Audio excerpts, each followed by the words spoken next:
This is A's Cast Live, your comprehensive look at the Oakland Athletics. Drive to deep center field. Going back, Hernandez at the track, right to the wall. Gone! Elvis Andrews! And 29 other MLB clubs. High drive, deep left field.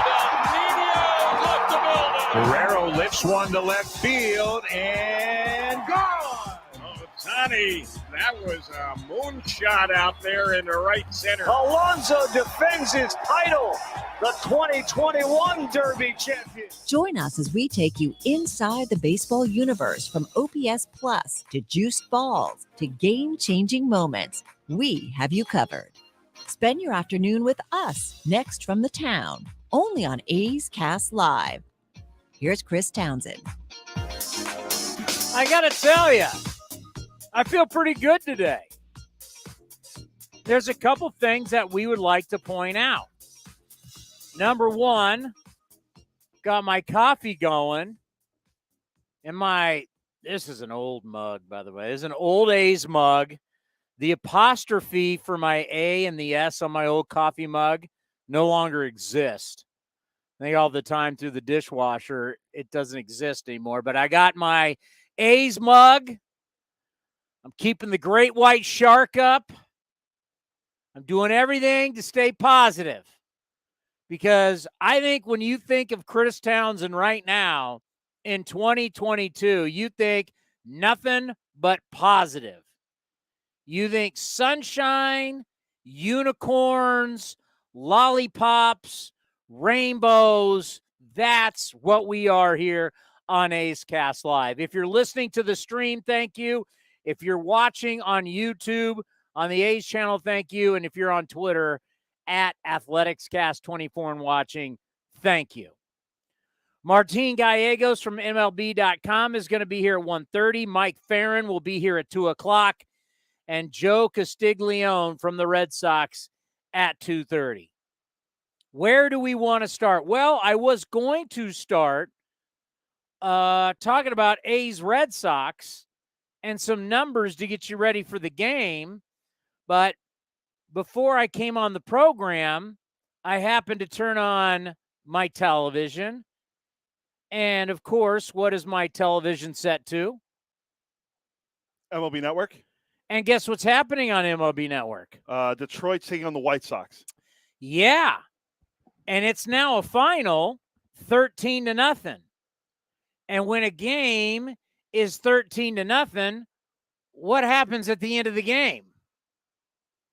Position players pitch. Tucker Barnhart's on the mound, ladies and gentlemen. He wasn't the only one that pitched. That's the only one I saw. Who else? The Rockets' son, what is it? Is it Cody? Cody Clemens. Cody Clemens. So it gets even better. Cody with a K, not a C. What's up with that? I don't know. The kid from Stanford, the catcher, Cody Haas, K-O-D-Y. It's Gen. I guess that's like the Gen Z way to spell it now. The real way is but the Clemens aren't Gen Z. No. Did they name all their kids K's because of strikeouts? Ooh, actually, I think they did.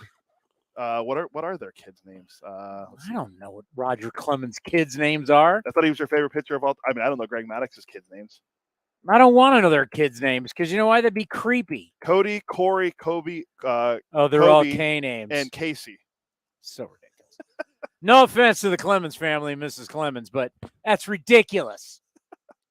So we had not one, not two. No, we had two. So three. Harold Castro, if that's the right Harold, that's three. Well, you just never. We had three position players pitching a game today. All for Detroit. Three. I don't know what the total number is to this point, but I'm willing to say that we are going to see a record number of position players pitch in Major League Baseball this year. And at the same time, have the most pitchers on a roster than ever before in the history of baseball. Am I crazy to think that? Am I crazy to say if we could bet on that, I would bet on that we will by far have more position players pitch in the history of baseball with having the most pitchers ever on rosters than the history of the game has ever seen?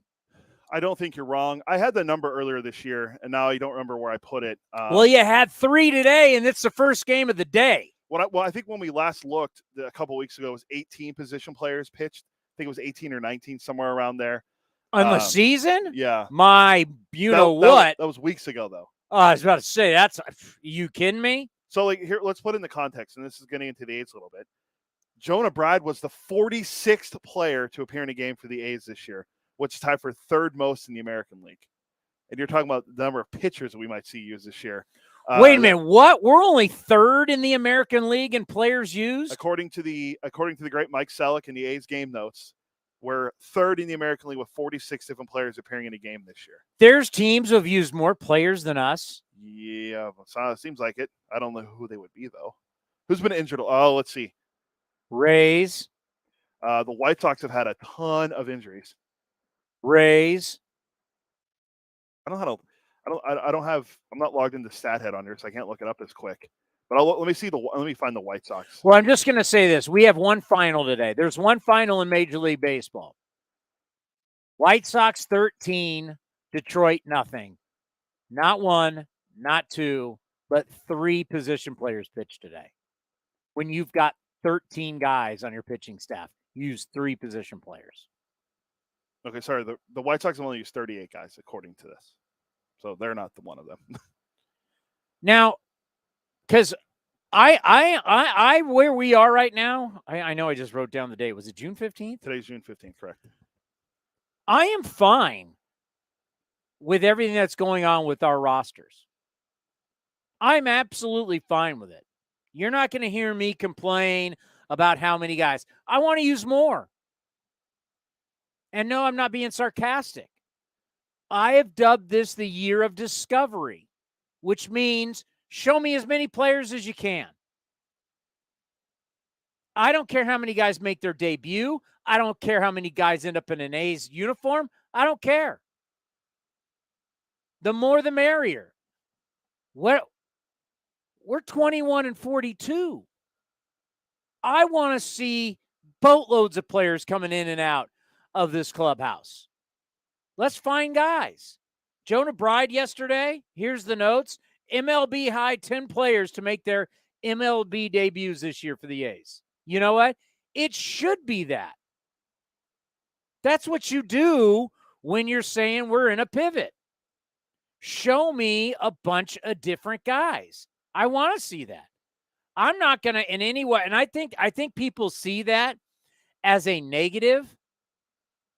I don't see it as a negative.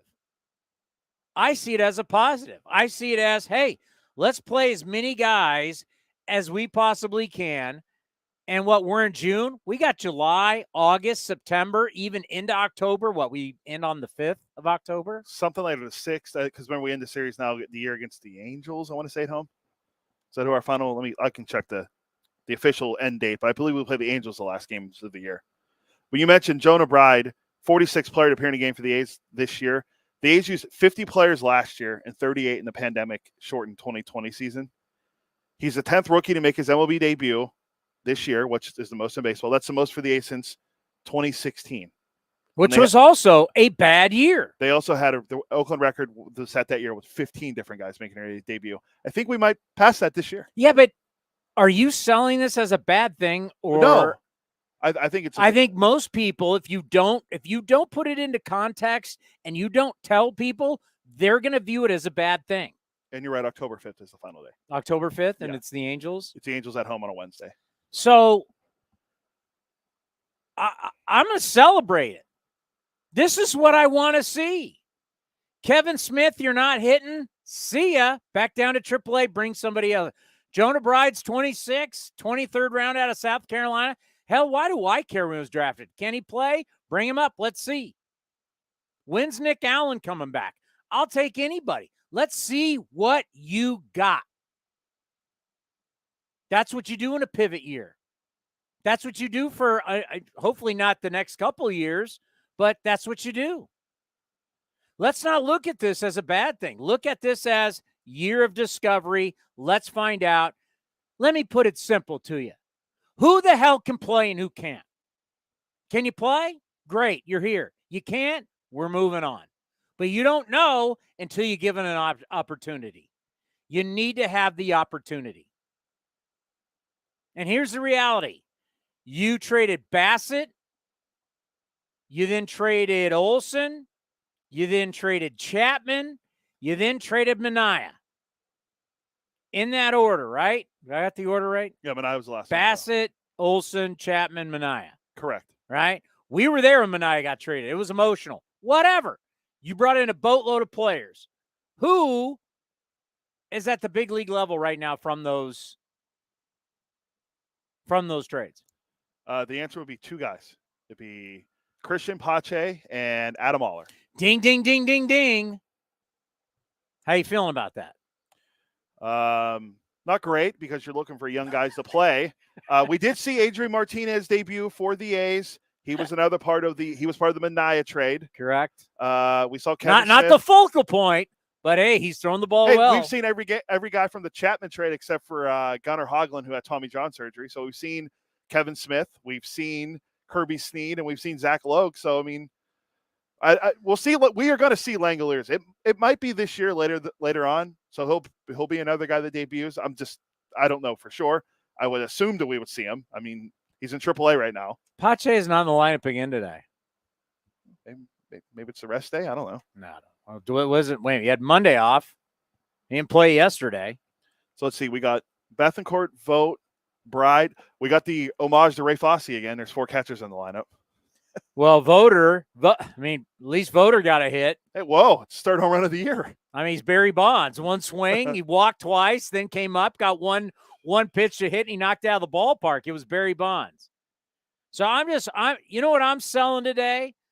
Numbers to me is a good thing. Before I get into Boston, Oakland, which has been miserable, we have been going with past highlights that make you feel good. Okay? There's certain times you hear these voices, you hear these names, they make you feel good. It made me feel good the other night. I have mentioned on this show that as a kid, I liked Dave Parker. Dave Parker was a stud. Whether he was a Pirate, a Red, and then later on as an A.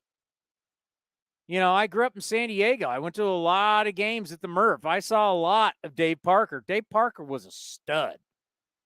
A big man who just had a rocket of an arm, who hit bombs. And also hit for, I know it's weird, it's this thing called batting average. Dave Parker, to me, I think, you know what? I want to put a committee together. Call the commissioner for me, our friend Rob Manfred. I want to put a committee together and go back and look at some players who may be really getting snubbed out of the Hall of Fame. Well, he's one of them. He is definitely one of them. Del Murphy's one. Garvey. Tommy John. I think Dick Allen's being. Did you see I went left-handed on you? I did. Most career no decisions in this. What was it, 188? He's 288 wins. Yeah, I mean, we'd have 300 wins easy. Could have close to 400. So I think we need to do a committee. And, oh, by the way, I thought about this to really upset older people, but I could include me in this. I think we need to come up with committees for people to really look into our game and what's best for our game, and no one on the committee can be 50 or older. So you want young writers or former players? Whoa, I want writers. What are writers? Well, they vote on all the awards. So you want? I'm not sure I want writers. That's what I'm saying. I think we need to put committees together. I say former young ex-players, younger ex-players. No, we can't. You can't. Why would you want to just have one view? Young players, former players, executives. Why not some writers, some players, some executive? Why don't get a bouillabaisse? Broadcasters. Do you know what a bouillabaisse is? I'm assuming it's food related. It's a soup that has like a lot of different. Why don't we get a lot of different younger people who are the future of our game? And the reason why I said 50 is, if you don't know, I have recently turned 50. So I don't want the older guys coming down on me going, I'm including myself in that. Us 50 up guys don't get a say in this because We're already jaded from watching baseball. Not me in the 70s, but my baseball is the 80s. Like, you bring stuff from the 80s, that gets me going. I still have VHS tapes of the best of the 80s. What are those? Yeah, exactly. I said, dude, the 80s is my wheelhouse. You want to go 80s trivia? That's my deal. How are your 8-tracks doing? 8-tracks are not 80s, but actually 8-tracks, carts basically were 8-tracks. They were still carts at radio stations. They had cart racks, so you had all these carts, and that's what your commercials were. Yeah. When I first got to KMBR, you'd play. There was 2 carts. There was 2 cart machines. One played it. You'd load up your carts for the commercial breaks. The cart would play, and then it would automatically rewind. You put the cart back up. So, actually, those were still being used into the late 90s, by the way. But yeah, baseball for me, my wheelhouse is 80s. My favorite player is who? The vice president, I believe he's the vice president of baseball operations for the Royals, the great George Brett. How is he? He plays golf every day. He's got a steakhouse. George Brett's not doing anything other than walking around being George Brett. Let me look at their front. I remember looking at it the other day because I was looking at who has ace highs on the Royals. That's why I love Dave Parker. That's why I love George Brett. That's why I like Nolan Ryan. That's why I love Tony Gwynn. That's why I love Wade Bott. The 80s is my Roger Clemens. Vice president, baseball operations. He's George not Brett. doing nothing. It's what it says. Right? I mean, they have. I know. I'll come clean. I always thought Ricky was fascinating. I just never was a Ricky Henderson guy. So you weren't a Ricky Henderson. I loved those. My favorite and literally late 80s and I'm high school, my favorite guy was Jose Canseco. He's on the desk right there. Right here. Yeah, I keep Jose on my desk. When you all went against Jose, not me. I hosted Jose Canseco's documentary at the Concord Movie Theater. Me, Jose, and the director and blah, blah. We were all up there. When they said, because they came to me, because a lot of people were like, would you do it? I'm like, Jose Canseco, I'm in. You may see him as a pariah. I love the guy. And by the way, I sat up there I was with Jose for like probably 3 hours. Months go by later. He was on the field for something. One of the things, well, it was top 100 players or whatever. I went, hey, Jose, like he'd never seen me before. That's probably been the top 50. I didn't care. I'm an 80s guy. Jose Canseco was the man. So to make you all feel better today, let's go back into the Wayback Machine. You may remember this. Are the 2 legends on the call? It's a video I found on Twitter from Amazing A's Craze, and it's Chris Berman breaking down the highlights. So this is not Lon Simmons? No, it's because I remember hearing Lon calling a couple of these. Yeah, this is Bill King, Lon Simmons in the booth, but it had to have been Lon's inning. But this is with that famous weekend where McGuire's going nuts at Fenway Park. If I recall right, it was Lon who was on the majority of the calls. Then you also hear ones that's Greg Papa and the great Ray Fosse. Yeah, these ones were. This is from ESPN. It's on June 11th, 1995. We'll play it for you, and then we'll explain what the significance of this. But McGuire had a weekend, a couple days at Fenway Park. The A's in Beantown this weekend. 2 homers yesterday.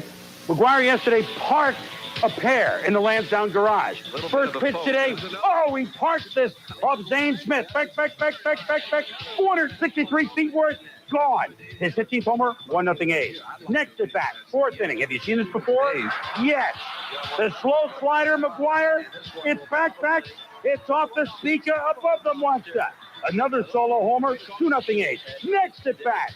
Let's try a slider. Oh, no, not again. It's back, gone. And everyone would go to great lengths to get a souvenir from Mark McGuire, even Scale the Monster. But it's just a 3-1 game in the bottom of the 8th in shades of the old days. Rick Honeycutt, the left-hander to get to Eckersley, gets Mo Vaughn on a 3-0 pitch in a 3-2, gets him fishing. And then against Mike Greenwell, the play made by Gates and then Bordick. 4-6-3, Double play. The A's tack on 5 in the ninth to make it look like a laugher.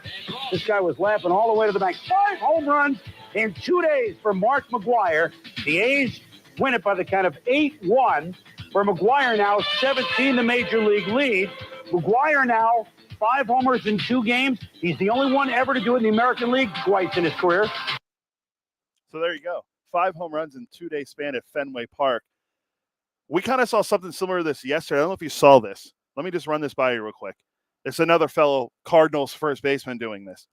Paul Goldschmidt of the Cardinals is the first MLB player to have 9+ hits, 9+ RBI, 6+ runs scored, 5+ extra base hits, 4+ home runs, 0 strikeouts over a 2-day span since Ty Cobb, May 5th and 6th of 1925.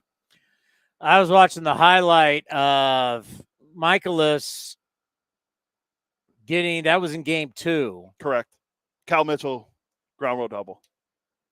2 outs in the 9th inning, and he gave up the hit. 129 pitch. That Ollie Marmol should be fired for leaving him in that long. But I was what was the home run he hit? He hit a home run.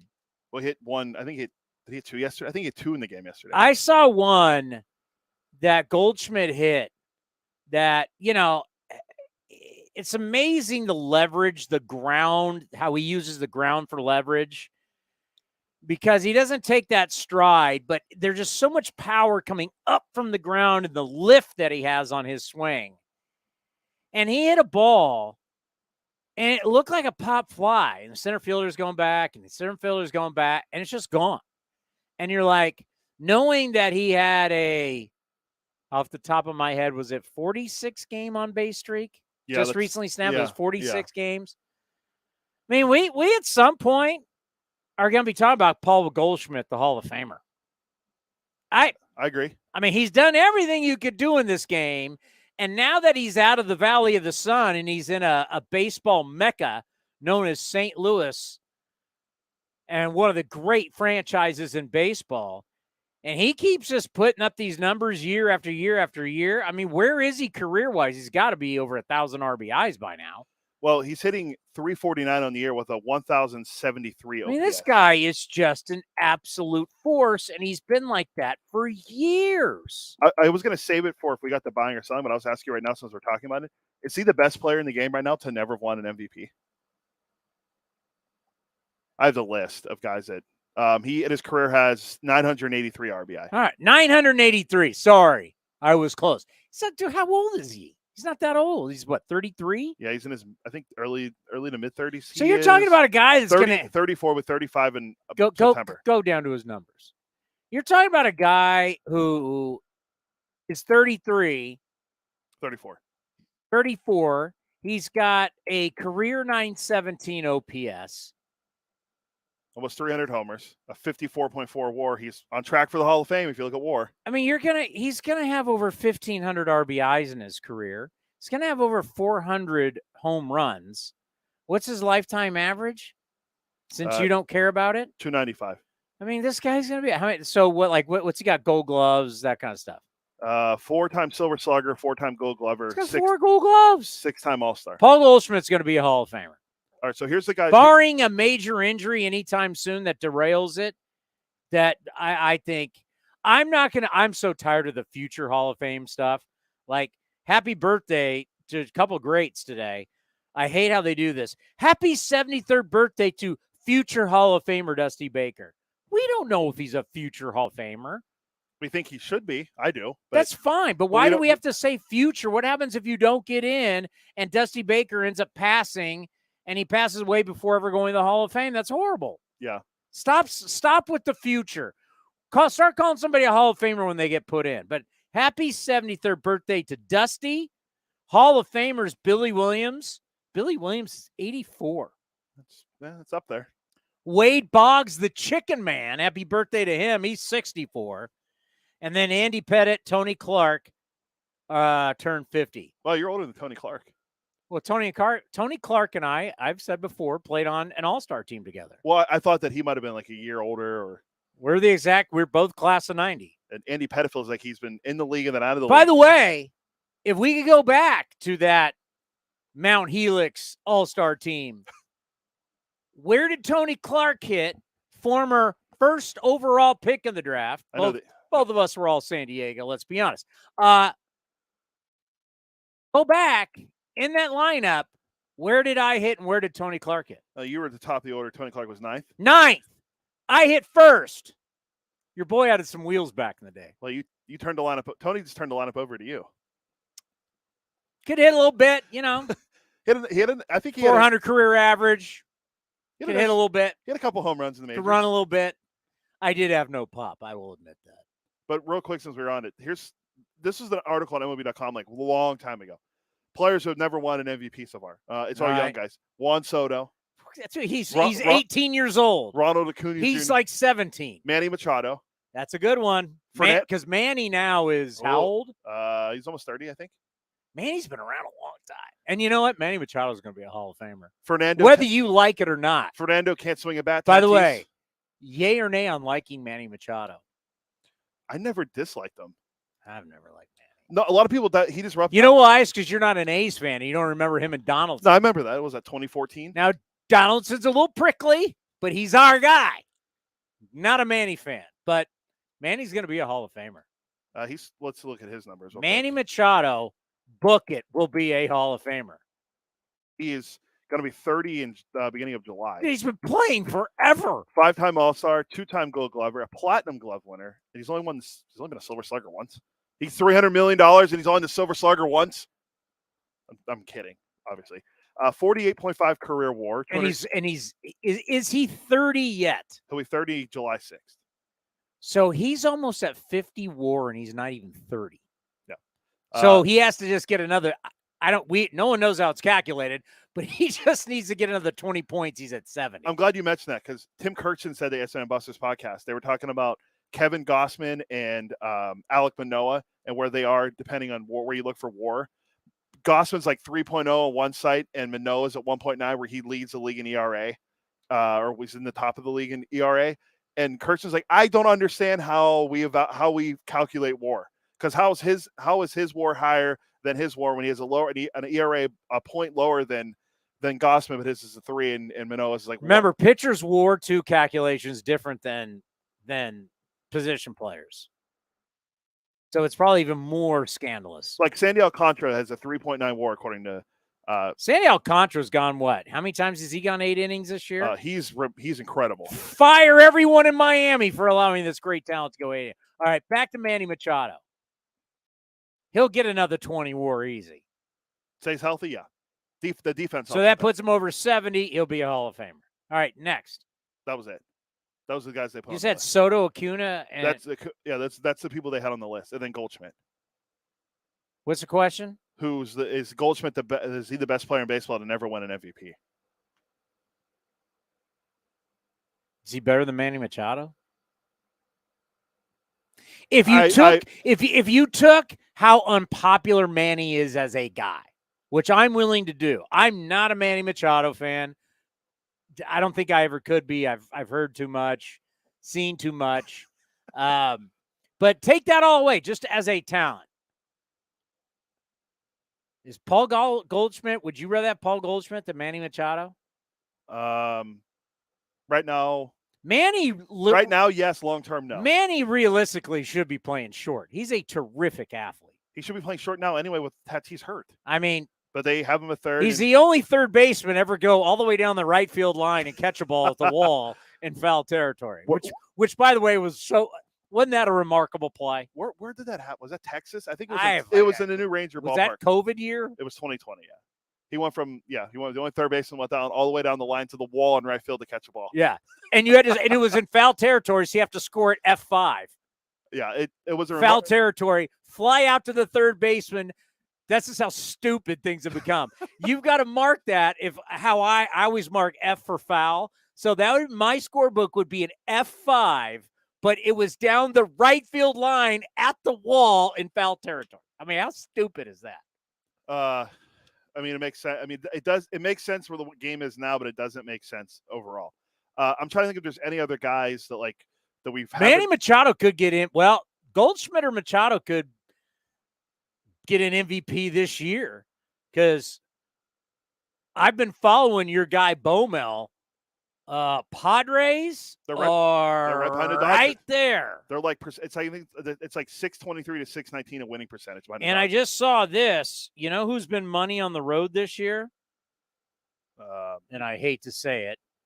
Who do we hate more than anybody else? The Astros? The Astros are 22-14 on the road this year. That's third best behind the Padres. The Padres. And who's good on the who's road? got the best record? It's not hard to figure out. Oh, the New York Yankees. So you had to bring the Yankees in at some point today. Buster only. Yeah, look out for Baumel and the Padres. They're in a virtual tie with the Dodgers now. Dave Roberts on the hot seat? I think he's okay. We got Martine, by the way. Well, let's see if he's willing to go on a hot take. Great, Mark. You ready to say Dave Roberts is on the hot seat? I mean, based on, they've built up great records over the years, but I mean, between the failed, World Series attempts and how they're going this year with the Padres catching up, I mean, I think it definitely, I think it's certainly something that's on the minds of people in LA right now. Yeah, it's actually been brought up, and I think for us, because we're in the division, I mean, a lot of people were shocked by Joe Madden getting released, but then I think us in the division were like, hey, man, you got all this talent. You're spending all this money. You've now lost all these games. He was brought in to not wait to win, to rebuild to win. You've replaced the guy that hired him. I mean, they're built to win now. You're not winning. So, like, when you really think about it, you're like, I'm not so shocked. Like, people shouldn't be so shocked that some people got to make these decisions to jump ship. I mean, if you're built to win now, what is the future if you're supposed to be doing it today? Yeah, I mean, it's all about where you're at and where the expectations are. I mean, the Dodgers, you look at them coming in, and basically everybody picking them to win the World Series. And I mean, if they don't win the division, I mean, that's a total disaster based on the expectations. So it'd be interesting to see how the second half goes for them and how they kind of respond. Their pitching staff seems to be in shambles too. So I mean, we'll see what they do at the deadline and stuff. But that's a tough division for sure.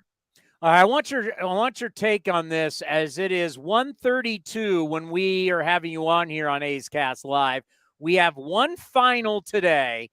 It is Detroit getting beat up by the White Sox at home 13-0. We had not one, not two, but three position players pitch for the Tigers today. You've got 13 guys on your pitching staff, and you threw three position players. This is just the start of today. Where are you right now? We have more pitchers than ever before, but yet we are by far going to set the record for most position players to pitch in games.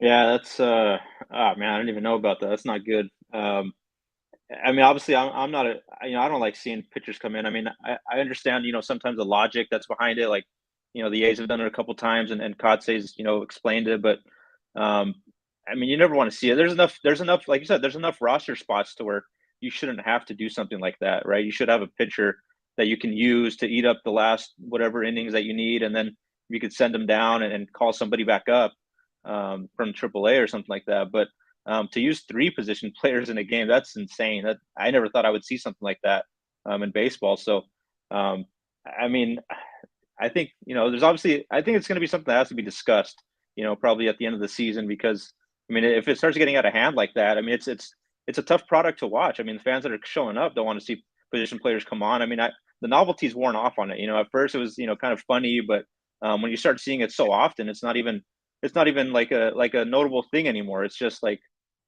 whatever came in to pitch, an inning, and it's not, the game, I think, definitely suffers when it happens that often like that. All right, I'm not going to give you my opinion. I want to hear yours first.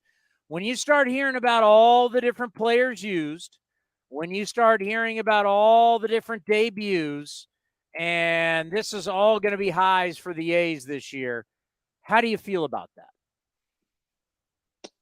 Well, I mean, we kind of knew this was going to be the case, right? Coming into the season, rebuilding year, they were going to be, shuffling guys in and out to try to figure out, which guys, are performing well. If a guy from AAA is performing well, you call him up. A guy's not performing up here, it's going down. Like yesterday with Kevin Smith, that was, kind of I wouldn't say surprise. You look at the numbers, the offense has been kind of bad, but defensively he's been pretty good. But I mean, this is kind of what you see with teams that are going through a situation like this. They're trying to figure out, which guys are going to be part of this future or not. And, you're going to see, transactions like this. They're probably going to break a record for Major League for rookies used this year. I mean, they've used so many. And you've kind of seen it the last kind of, month or so, 2 months or so, where, guys have gone through struggles, prolonged struggles. And now it's getting to the point where, they're making these decisions with, okay, we're going to send you down. Guys like Sheldon Noisy and Kevin Smith yesterday. You're struggling to the point where, we're going to send you down and try to maybe get that confidence back up and bring you back up later on. But, they're trying to come up with the best group of players that give them a chance to win, because obviously it's been bad. I mean, 2 losing streaks of, 10 in a row or whatever it was is not good. I mean, it doesn't matter what position, if you're rebuilding or not. I mean, it's tough on the players. You could see it on a daily basis. They're grinding and it's not fun to go through. So they're trying to come up with ways to kind of just get some wins here and not, fall into that type of slump for prolonged periods of time, multiple times through the season, like they already have, these first 2 months, 3 months of the season. Yeah, my answer is I love it. We're in a pivot. Let's see as many guys. Some people are trying to look at this as a negative, and I'm like, so what do you want to do? Just have the same crop of guys that are not very good and are never going to win, and they're not the answer now, or not the answer in the future?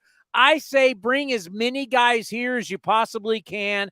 I've dubbed this the year of discovery. Let's find out who can play, who cannot play. Let's not kid ourselves. And the keepers, great. Guys who are not, see you later. But I want to see I want my eyes on as many players as possible, because that's the only thing that's going to make us better. So when people start criticizing, like, look how many different guys they've used, you know what? We haven't used enough. Yeah, I mean, it's land of opportunity, right? I mean, and you never know, guys could, who you don't even expect. I mean, obviously there's top prospects that people want to see, but I mean, there's always, in these situations, guys who kind of come up diamond in the rough types who come up and stick and become major leaguers. And I think that's kind of the intriguing part for me to follow along with the season. That's kind of like the, what I kind of enjoy is seeing these guys kind of try to establish themselves and see if they can stick at the major league level or not. And not necessarily guys who have been touted in the past, maybe guys who come over from other organizations and are getting a chance here. Guys like, Danny Jimenez and Zach Jackson. These guys weren't top 30 prospects coming in. They were kind of relatively unknown, Rule 5 type guys. And now they've established themselves as big league relievers. They're on the way to establishing themselves. So there's always guys like that who kind of show up during a season. And I mean, you won't get that unless you make these types of moves, over the course of the season. You got to keep on trying out guys. And if they don't perform well, you call up new guys who are performing well in the minors and give them a shot and see if they can stick. It's just, you're not going to stick with the same guys and just keep losing all the time. That's not a, very good formula there. It doesn't help anybody. The players who are struggling, their confidence is just going to keep going further and further down as they struggle at this level. So it's good to kind of keep on, bringing in fresh energy and see if that's maybe the right mix that's going to help them maybe get on a little bit of a hot streak here. I hate to bring up stocks, and if anybody follows the stock market, you know what I'm talking about, and your 401ks. Good luck to everybody out there. But if Christian Bethancourt was a stock, wouldn't be expensive, and at his age, the expectations, the growth that you may see, but what you've seen lately, would you gamble and would you buy Christian Bethancourt as a stock? I mean, he's looked real good. Just swinging the bat. He's looked good the whole season. It's just now that he's driving the ball a little bit more, it looks obviously a whole lot better. He's elevating the ball a lot more, and he's crushing balls all over the field to the gaps. It's going on 2 weeks, going on almost 3 weeks now that he's doing this. So it seems like he's found something, and I think you definitely obviously have to play him every day and see where it leads to. But yeah, his stock is definitely rising right now, I think, for sure.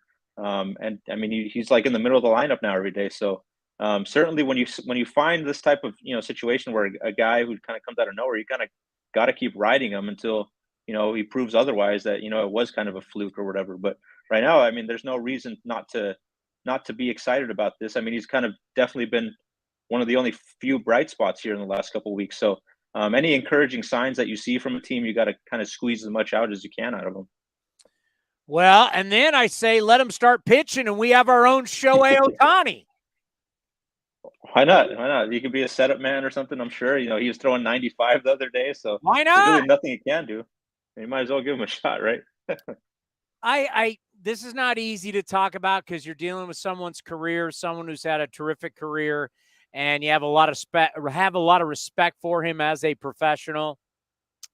But what are they going to do with Elvis? I mean, obviously you can't let him get to the, what is it, Cody, 550 at-bats to get the plate appearances to get the to get next year's option vested.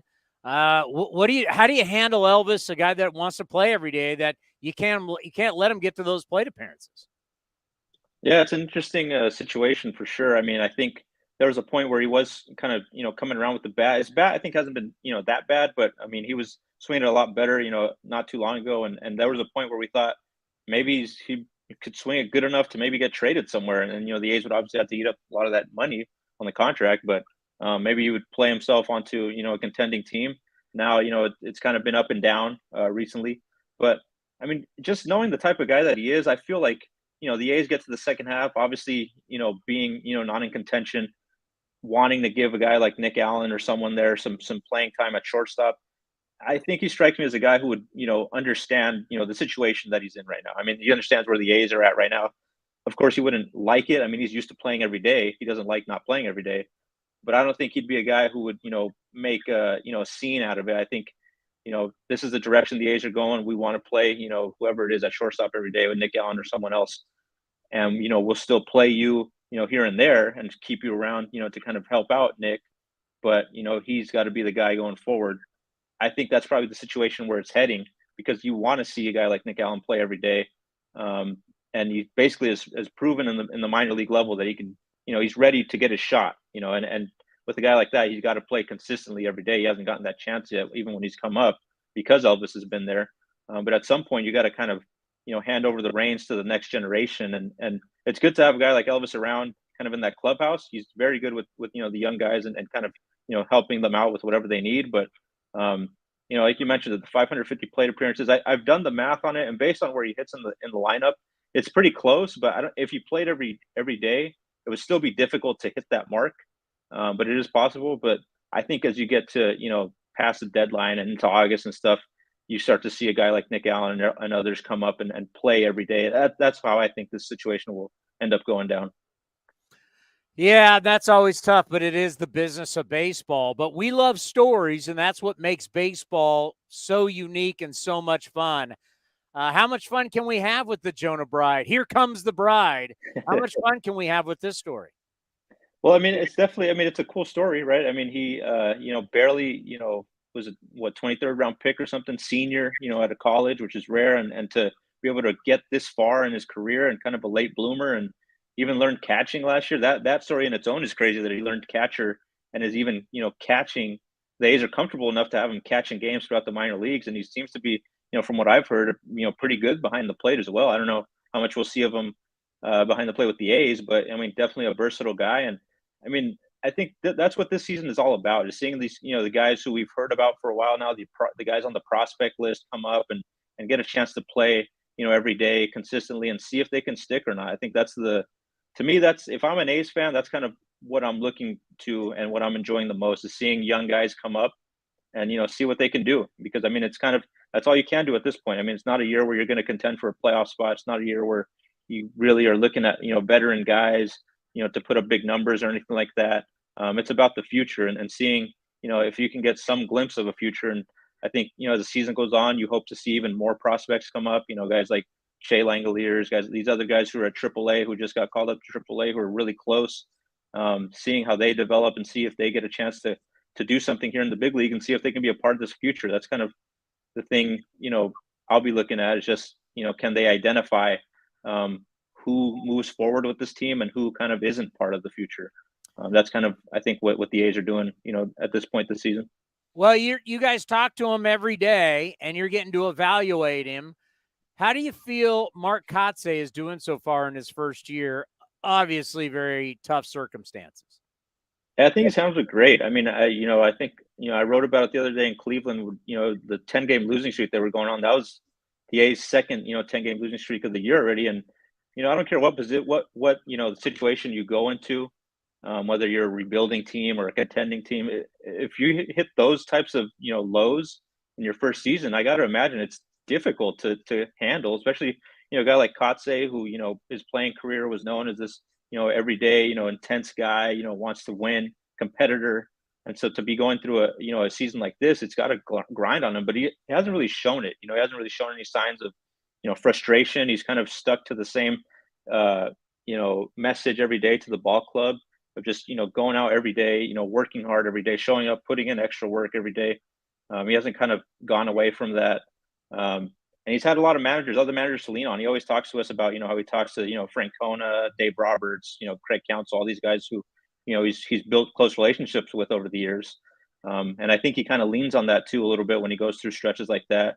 He's able to, place a phone call to them and just kind of talk about how it is to manage through, a rough season like this. And like I said, it's not easy. It can't be easy for him to go through this. I'm sure there's times where he's just so frustrated, why are we losing this many games, but he hasn't shown that, hasn't shown that to us. I don't think he's shown it to the players. I think he's done a really good job of kind of just navigating through, what is a 6-month grind. It's going to be a 6-month grind. They're going to lose a lot of games. They're going to lose more games than they win. And, he's going to have to, keep on trying to keep, the morale high in the clubhouse, keeping, guys' spirits up. And I think he's done a really good job of that. And I think the players kind of, really respect him for that, especially the veteran guys. When we talk to him about the job he's done, they're always, very complimentary of what he's been able to do. So, he's handling it as well as he could. It's a tough situation for anybody, but he's handling it as well as he could. Let's end on this. I bring this up usually only in the post-game show, because in the post-game shows when people really want to evaluate players and evaluate the games. And I always have to bring it up that I know there's a narrative from people who aren't around this every day, who they look at the A's and they think rebuilding and they think young. And that's when I got to bring everybody back and go, if you look at the ages on this roster, the majority of guys are 30 plus, if not 28 plus. And now that you sent down Kevin Smith, who was 25, replace that with Bride, who's 26. Still, you got Bride, you got Pache, everybody else. Murph's one of the lone 27. I mean, a lot of guys in their 30s, late 30s, mid 30s, 28 up. At some point, the front office has to say, we can't be rolling a whole season with one of the older rosters in baseball and be in a pivot year. Yeah, that's what makes this stretch of the season so tough. I think for fans is you see these guys. These guys are obviously big leaguers and they're professionals and they've gained the respect of everybody. But they're not. A lot of these guys who are on this team are not a part of this future. It's just it's fact. These guys are going to be gone, pretty soon. So we're in a point where I think everybody wants to see, who is going to be part of that next generation. A lot of those guys, just aren't ready for the big leagues yet. I know we will see some guys, in the second half, you get to August and all that. We will see the Nick Allens of the world come up, probably Shea Langeliers. I'm sure we'll see him at some point. But a lot of their, highly, I guess, touted prospects, you would say, are not ready yet. And that's the frustrating part, I think, for fans going through this season is it kind of feels like, where's the hope? What do we have to look forward to right now? When you look at this specific roster right now, there's not any, guys on there that you kind of think, these guys are going to be around. A lot of these guys probably leave in free agency or could get traded soon. So I think once we start to see a little bit more of the youth movement come up, that's when it kind of gets a little more intriguing for fans. And I would think that's going to happen at some point. At some point you get to the season, this year and you're like, we got to see what we have with some of these guys. Are they going to stick or not? They're going to get to that point. I don't think you get through a whole year, playing, Stephen Vogt and guys every day. I think you keep those guys around, as valuable clubhouse resources. But you get to a certain point in the season, I think you got to start playing the young guys, on the pitching side, on the hitting side. and seeing what you have with them, and then seeing, going forward, can you provide a little bit, of a feel good moment going into 2022 or 2023, excuse me, when you have even more of your prospects progressing through the system and could get even more of an influx of that young talent at the big league level. Hey, by the way, I love the email with all your work in it. I think that is fantastic that you put that stuff out every single week. No, thanks. I got another one dropping tomorrow. It's a pretty good one. Got catching up with Jerry Blevins on it. He was in Cleveland over the weekend. I know A's fans love him, so that's going to be a real good one. I'm looking forward to seeing fans' reaction for that. But yeah, it's fun just to kind of provide the fans with something else, kind of behind the scenes thing. Not really. There is some baseball stuff in it, but I like to kind of bring the personalities out a little bit. So it's been fun to do. Tell fans how they can sign up for that. Yeah, so I'll tweet out the link if you just follow me on Twitter at Martin J Gallegos. I always tweet out a link to how to sign up for it every week when a new one drops. You just click on that link, and at the bottom there's a sign up sheet. So if you enjoy A's content, seeing kind of behind the scenes look at this team, I think I'm just trying to bring entertainment for the fans. Whatever they want to hear. I'm even open to suggestions. If you guys want me to do something, a special section, I'm all ears. So anybody who wants to subscribe, it's free. So go ahead and just click the link when I tweet it out. And a little tip, it may end up in spam. Just get it out of spam, and then it won't ever and say it's not spam, and then you'll never have that problem again. Yeah. Good to remind people of that, Tony. All right, buddy. Be well. We'll see you coming up here, Friday for the homestand? Yep. I'll be there against the Royals. We'll be back at the Coliseum. It's good to be back home. Good stuff. See ya. All right, see you, Tony. Thanks. Martin Gallegos from MLB.com does a great job covering your Oakland Athletics, and you only get so much coverage. The main coverage you're going to get is basically with him and us. When you really look at it, I want to dispute you and what you just brought up. The age? Yes. Yeah. I when is that? When was the last time that was updated? I mean, they update this pretty frequently because it has like manager success rate and attendance and all that stuff. If you're looking at the A's average age for their hitters, it is 28.9, so 29. Their pitchers. That's not counting Piscotty. Well, he played in a game, so he would be included. Wait, is that counting everybody? Yeah, that includes everyone that's played this year. We're 28.9. I think we're older. So 29, and our pitchers are 28. I don't think you know how this is calculated. Is this current roster? Is it everybody who's played for the roster? How is it calculated? I would assume it'd be everyone that's played because it's 2022. It has the attendance. It has the age, payroll, the time of our games, which our time of our games is 3 hours and 2 minutes. Because I got a lot of 30s. I got a lot of 30s guys. Bethancourt 30. As of right, look at the team right now. Bethancourt 30. Vogt 37. Elvis 33. Matt Davidson. Is Matt Davidson included in this thing? He's 31. Tony Kemp 30. Jed Lowry 38. Yeah. How can you tell me our average age? I got Chad Pender 30. Yeah, you can throw in Pache at 23, but look at Ramon. If you're saying it's 28.9, Ramon's 27, Barrera's 26, and you got Jonah Bride 26. You know who skews it down if you include who? Other than Pache, who skews it down dramatically? Nick Allen's 23. And how many games did he end up playing in? What is the average we are right now? We have to be over 30, the average age of our position players. on the roster right now. We have to be at least, You're talking about the 28 man right now playing in Boston. Yes. I'd say probably close. 30? Close to 30, yeah. I mean, who's the 30? The youngest guy right now would be Pache, 23. I mean, if you took Pache off our roster, our average age is 30. Our youngest guy would be Luis Barrera at 26. That's it. Him and Bride, 26, and then two more 27-year-olds. That's it. Ramon, you want to throw in the pitchers? I mean, their average age is 28, according to. We only have two guys under 28. We got Puck and we got Zach Jackson. Acevedo, 28. Blackburn, 28. Irvin, 28. Whoa. Adam Aller, 27. Don't forget he's up here. Yeah, he just got here. Austin Pruitt, 32.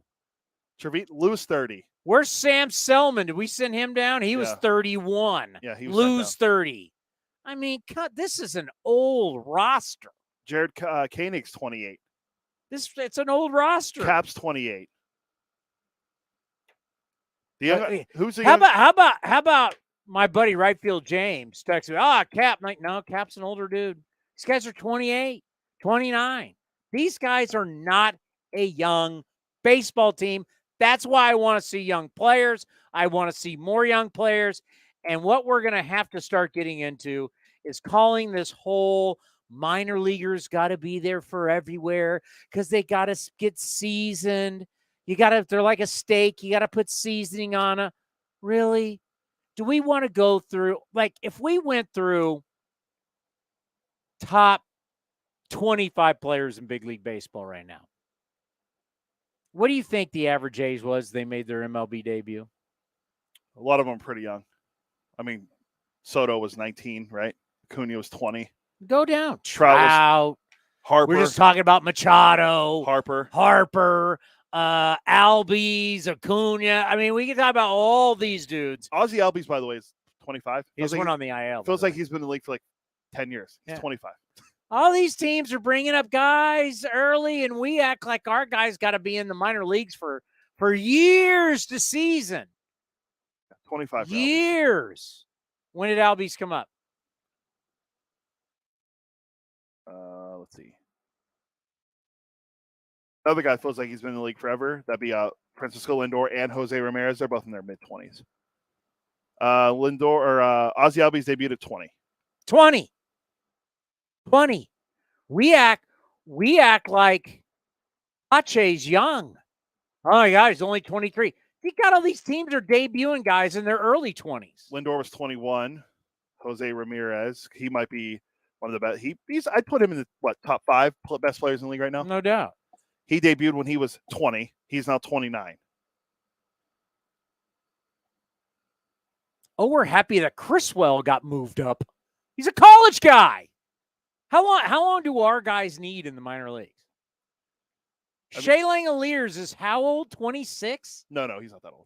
24, 25? I think he's 23, 24, yeah. Okay, Albie's been in the league since he's 20. Yeah. You know who the youngest pitcher to debut for the A's was this year? Or pitch in a game for the A's this year?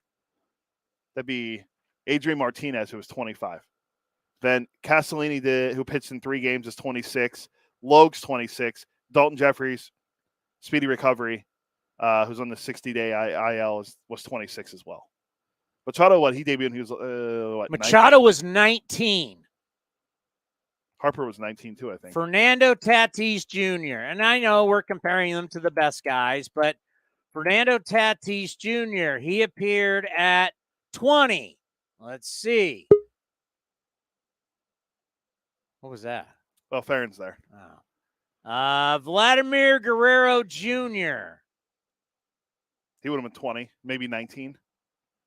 He appeared at 20. I mean, I am tired of hearing about how all our guys got to get all this damn seasoning. You think Mike Farron wasn't in the big leagues when he was like 16 years old, for God's sakes? Yeah, but I looked 40. Well, you had that beard. I mean, you had a full beard at like 12 years old, so it kind of skewed you in the draft. But how are you, Mike? Complaining? No, wait. Now I want to know what you're complaining about. I walked in with you swearing about kids not getting an opportunity. Our guys hang out in the minor leagues forever. They need to be seasoned. No, they don't. They don't. No. Our guys do.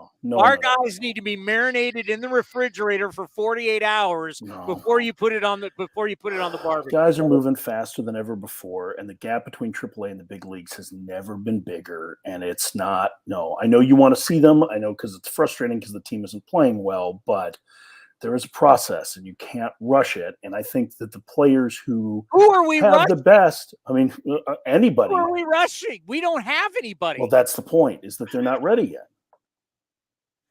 They're not ready yet, Tony. They're not ready. We don't have You said, well, you just said, like, there's guys that the guys are coming too quick. Then who are you talking about? we don't. I mean, we were talking yesterday. We're like, well, one of the guys should be Sheldon Noisy. I'm like, oh boy. I'm just saying in general, the issue has been that guys have moved too quickly and they need more time than what they've been given. They're basically drinking from 3 fire hoses when they get to the Okay, then I'll say this. This is my problem also with that. Because I'm almost thinking we need to start thinking of players almost like running backs in the NFL. That you got 5 years. Well, we don't want to pay them when they're in their 30s. We want to hold them back because of time, because we don't want to pay them in their 20s. It's not just time. It's the level of play is significantly different. I'm telling you. Here's the thing, Tony. Will you agree with that? What's that? You agree with that? We are now the A's don't want to, or you mean the industry doesn't? The industry. No, I don't think that's the case. I think you're right that they have moved away from guys who are in their later 30s, as opposed to finding guys that are maybe younger that fill a similar role. I agree with that. I don't know that that's the right move, and I'll be curious to see if that starts to come back. I do think some of that is cost, but I think guys also have to make a decision on whether or not they want to play for a certain number or not when they get to that point. So I don't think that's the case, and I don't think that rushing a guy to the big leagues means that you're going to get everything out of them. I mean, player development in baseball is different than it is in other sports. It just is. And we're getting guys to the big leagues quicker, much, much quicker than they have been in the past. And I don't know that it is necessarily to the benefit of the player in that regard. And as much as the service time manipulation line continues to get repeated, and there are certainly instances of that, Chris Bryant was a pretty high profile instance of that, where you're just trying to get the extra year of service. In most cases, I think what it is that the teams are trying to balance when the right time to bring a guy up when they're prepared to face the challenges of big league pitching. The 2 biggest jumps in baseball are from A ball to Double A, because you're having the number of players, and from Triple A to the big leagues. And it is a completely different. I just did minor league games for a week in Triple A in Omaha. There's some talented players there. There's like one of them that I look at and go, yeah, that guy's got a chance to be a solid big league regular and could get called up now and probably only struggle for 200 plate appearances among prospects. So, I just on principle do not agree with you. Is there just not enough players? No, I think I think guys are moving too quick. I think that's what it is. I mean, I think that there probably has been a talent drain to some degree, but that's a much bigger. I mean, hell, we don't have enough time to get into all of that, like the way the draft changes have happened and impacted players. And hey, our first game today was 13-0, and we had 3 position players pitching today. Yeah, well, that's just, that's a team that's got a lot of injuries. Between all of these teams, the certain group of teams that are up here and the rest that's all fallen, and you're looking at the quality of the game, and you're looking at how the game is going. I mean, we had one team pitched 3 position players. Right. That team was supposed to contend for a playoff berth this year. So now they've lost a couple of players due to injury, and they lost one of their top offensive prospects hasn't produced at the big league level at all, in part because he barely had any AAA time. Another one got hurt in spring training. They have 3/5 of the rotation either on the injured list or the restricted list because of personal matter. Like, you start going through that, yeah, they're thin on talent, but they didn't have the depth to be able to with number of injuries and whatnot. And so that's why they were down 13-0 today. I mean, that's why they had to pitch. I don't like position players pitching. I think 2 generations ago we wouldn't have seen teams go to a position player, and that you'd have a long guy whose job is soak up innings. So some of it is roster construction, and I certainly think there are things that can change in that. But let's not just think that we can. Hey, this guy's 20, give him a crack in the big leagues. It's the special guys that have that chance. The special guys that can do that. And there's like 3 or 4 of those guys maybe total in all of baseball, regardless of level. Well, what doesn't get brought up, and I'll use our organization, is that, yeah, we're talking about outliers. But then you start looking at, but even with COVID, we're still drafting 20 rounds. Where the last 10 years are the second rounders, the third rounders, the fourth rounders, the fifth rounders. And it's amazing how, for just our organization, you start looking at our roster and the majority of guys are not our draft picks. Where did all of our draft pick goes? Where did they go? So when you do make the changes of Manaea's gone. And then, well, first we saw Bassett, we saw Olson, we saw Chapman, then we saw Manaea. We saw the influx of players coming in for those trades. But then you start looking around going, all right, the international signings, the draft picks, because the majority of our roster are not guys that came up through our organization. How many of those guys were, I mean, I don't have it at my fingertips. How many of those guys were traded to try and help keep the team competitive over this last, 4 or 5 year period where they were competing for playoff berths? How many guys for what? Well, of the A's. I mean, you're specifically talking about the second rounders, third rounders, fourth rounders. Where are they? How many of them were traded for Major League teams? But I mean, no, but seriously, I mean, like that's. I think it's a legitimate question. You know what I mean? We didn't make crazy moves.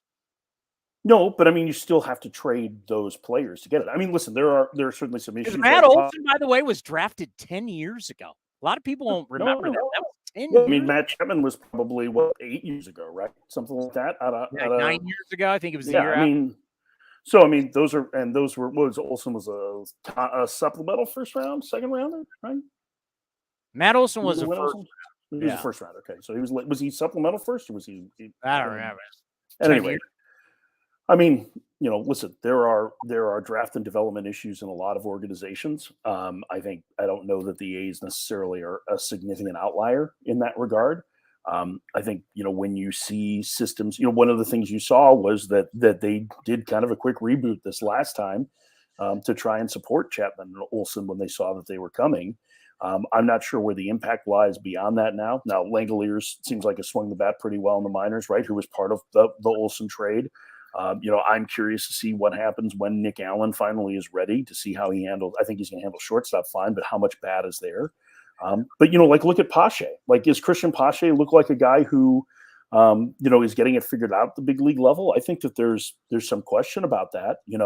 Does he benefit more from playing against the top level of competition versus what he does in AAA to try and make some adjustments outside the limelight? I don't have a good answer to that. I think that's one of the decisions that an organization has to make when they know the player. And so, everything is individual, right? But I get it. It's a frustrating year so far, a really frustrating year. So I get it. Frustrating. Yeah. I mean, there's plenty of people we talk to in different organizations. It can be when you're not winning and you're trying to seek the answers, because the timeline of life, you want things now. Yeah. And wait, because the biggest problem with waiting and when you constantly talk about time is that can keep getting prolonged. And I can always look at my good friend Cody here, when his Pirates went 20 years without being 500. It was always time was always pushed. And that is something that you see some organizations. We can look at the Phillies already this year. It was kind of a shocker to some people with Anaheim and the Angels, where some people weren't given very much time. And I wonder, and I know what you guys talk a lot nationally, how many managers are on the hot seat right now, and as we enter mid-June, are really on the hot seat and are not going to be given time? Yeah, that's it's a good question, because I don't know the answer to it. I think what we saw in both Anaheim and Philadelphia was a bit unique from the trend. I mean, there hadn't been a midseason firing since 2018, I think, when Mike Matheny was let go in St. Louis and replaced by Mike Schilt. I think that was the last time there had been a manager who was fired midseason before Girardi. So, I just don't think it happens all that often anymore. And I think part of it is because, I think the role of the manager has changed, over the last 40 years, from somebody who has an input on personnel to basically having, some input on what the lineup is and where guys go, and just trying to communicate the ideas of an organization. And that's something that's changed a lot, over the last 40 years. I think there was a generation of general managers that tried to get it that way that couldn't quite fight the inertia of what was happening in the dugout, and that's evolved too. So, I mean, I think, I don't know. I mean, like, who should be on the hot seat at this point? I don't know. I mean, like, I know there's a lot of screams for changes in Kansas City because they have been disappointing, but man, like, the thing about young players is if you're going to count on them, you're going to have to take a ton of lumps, because there's nothing about player development that's linear. How much do you think the combine that we're now doing, that a guy like Trout, because I always use Trout as the example, because like even Billy Beane and Farhan, with the A's. Didn't go to see him because the weather was going to be bad. Nah, it's New Jersey. No one ever comes out of New Jersey. How much will this combine, we saw it, I guess, last year, see it again this year, and how it will progress? I mean, we've seen the NFL combine go from what it used to be way back when to what it is now. How much do you think that will help with players, maybe not the very, very top guys, but other players getting opportunity to have all the eyes on them? Yeah, I mean, I think for the most part, listen, most of the players that we're talking about at the combine, at least the top guys whose names have been mentioned are there for meetings. They're not going to work out, right? And when you're talking about the top prep players in the country, they've probably been well scouted at events that are a little bit bigger and in some regards more competitive than a draft combine would be, whether it's Perfect Game National or Team USA or the area code games or East Coast Pro or all of the above, or Perfect Game All-American, Under Armour All-American. I mean, all of those things are things that happen for high school kids and then a full high school season. So I don't know how much it changes that. I mean, I might get some different evaluators to I think the benefit of it is meeting with players, but I mean, this is a little different than, we already got how showcase baseball and events that kind of predate the combine have impacted players and that they're looking for the most arm strength, the most power. They're not necessarily focused on the fundamentals.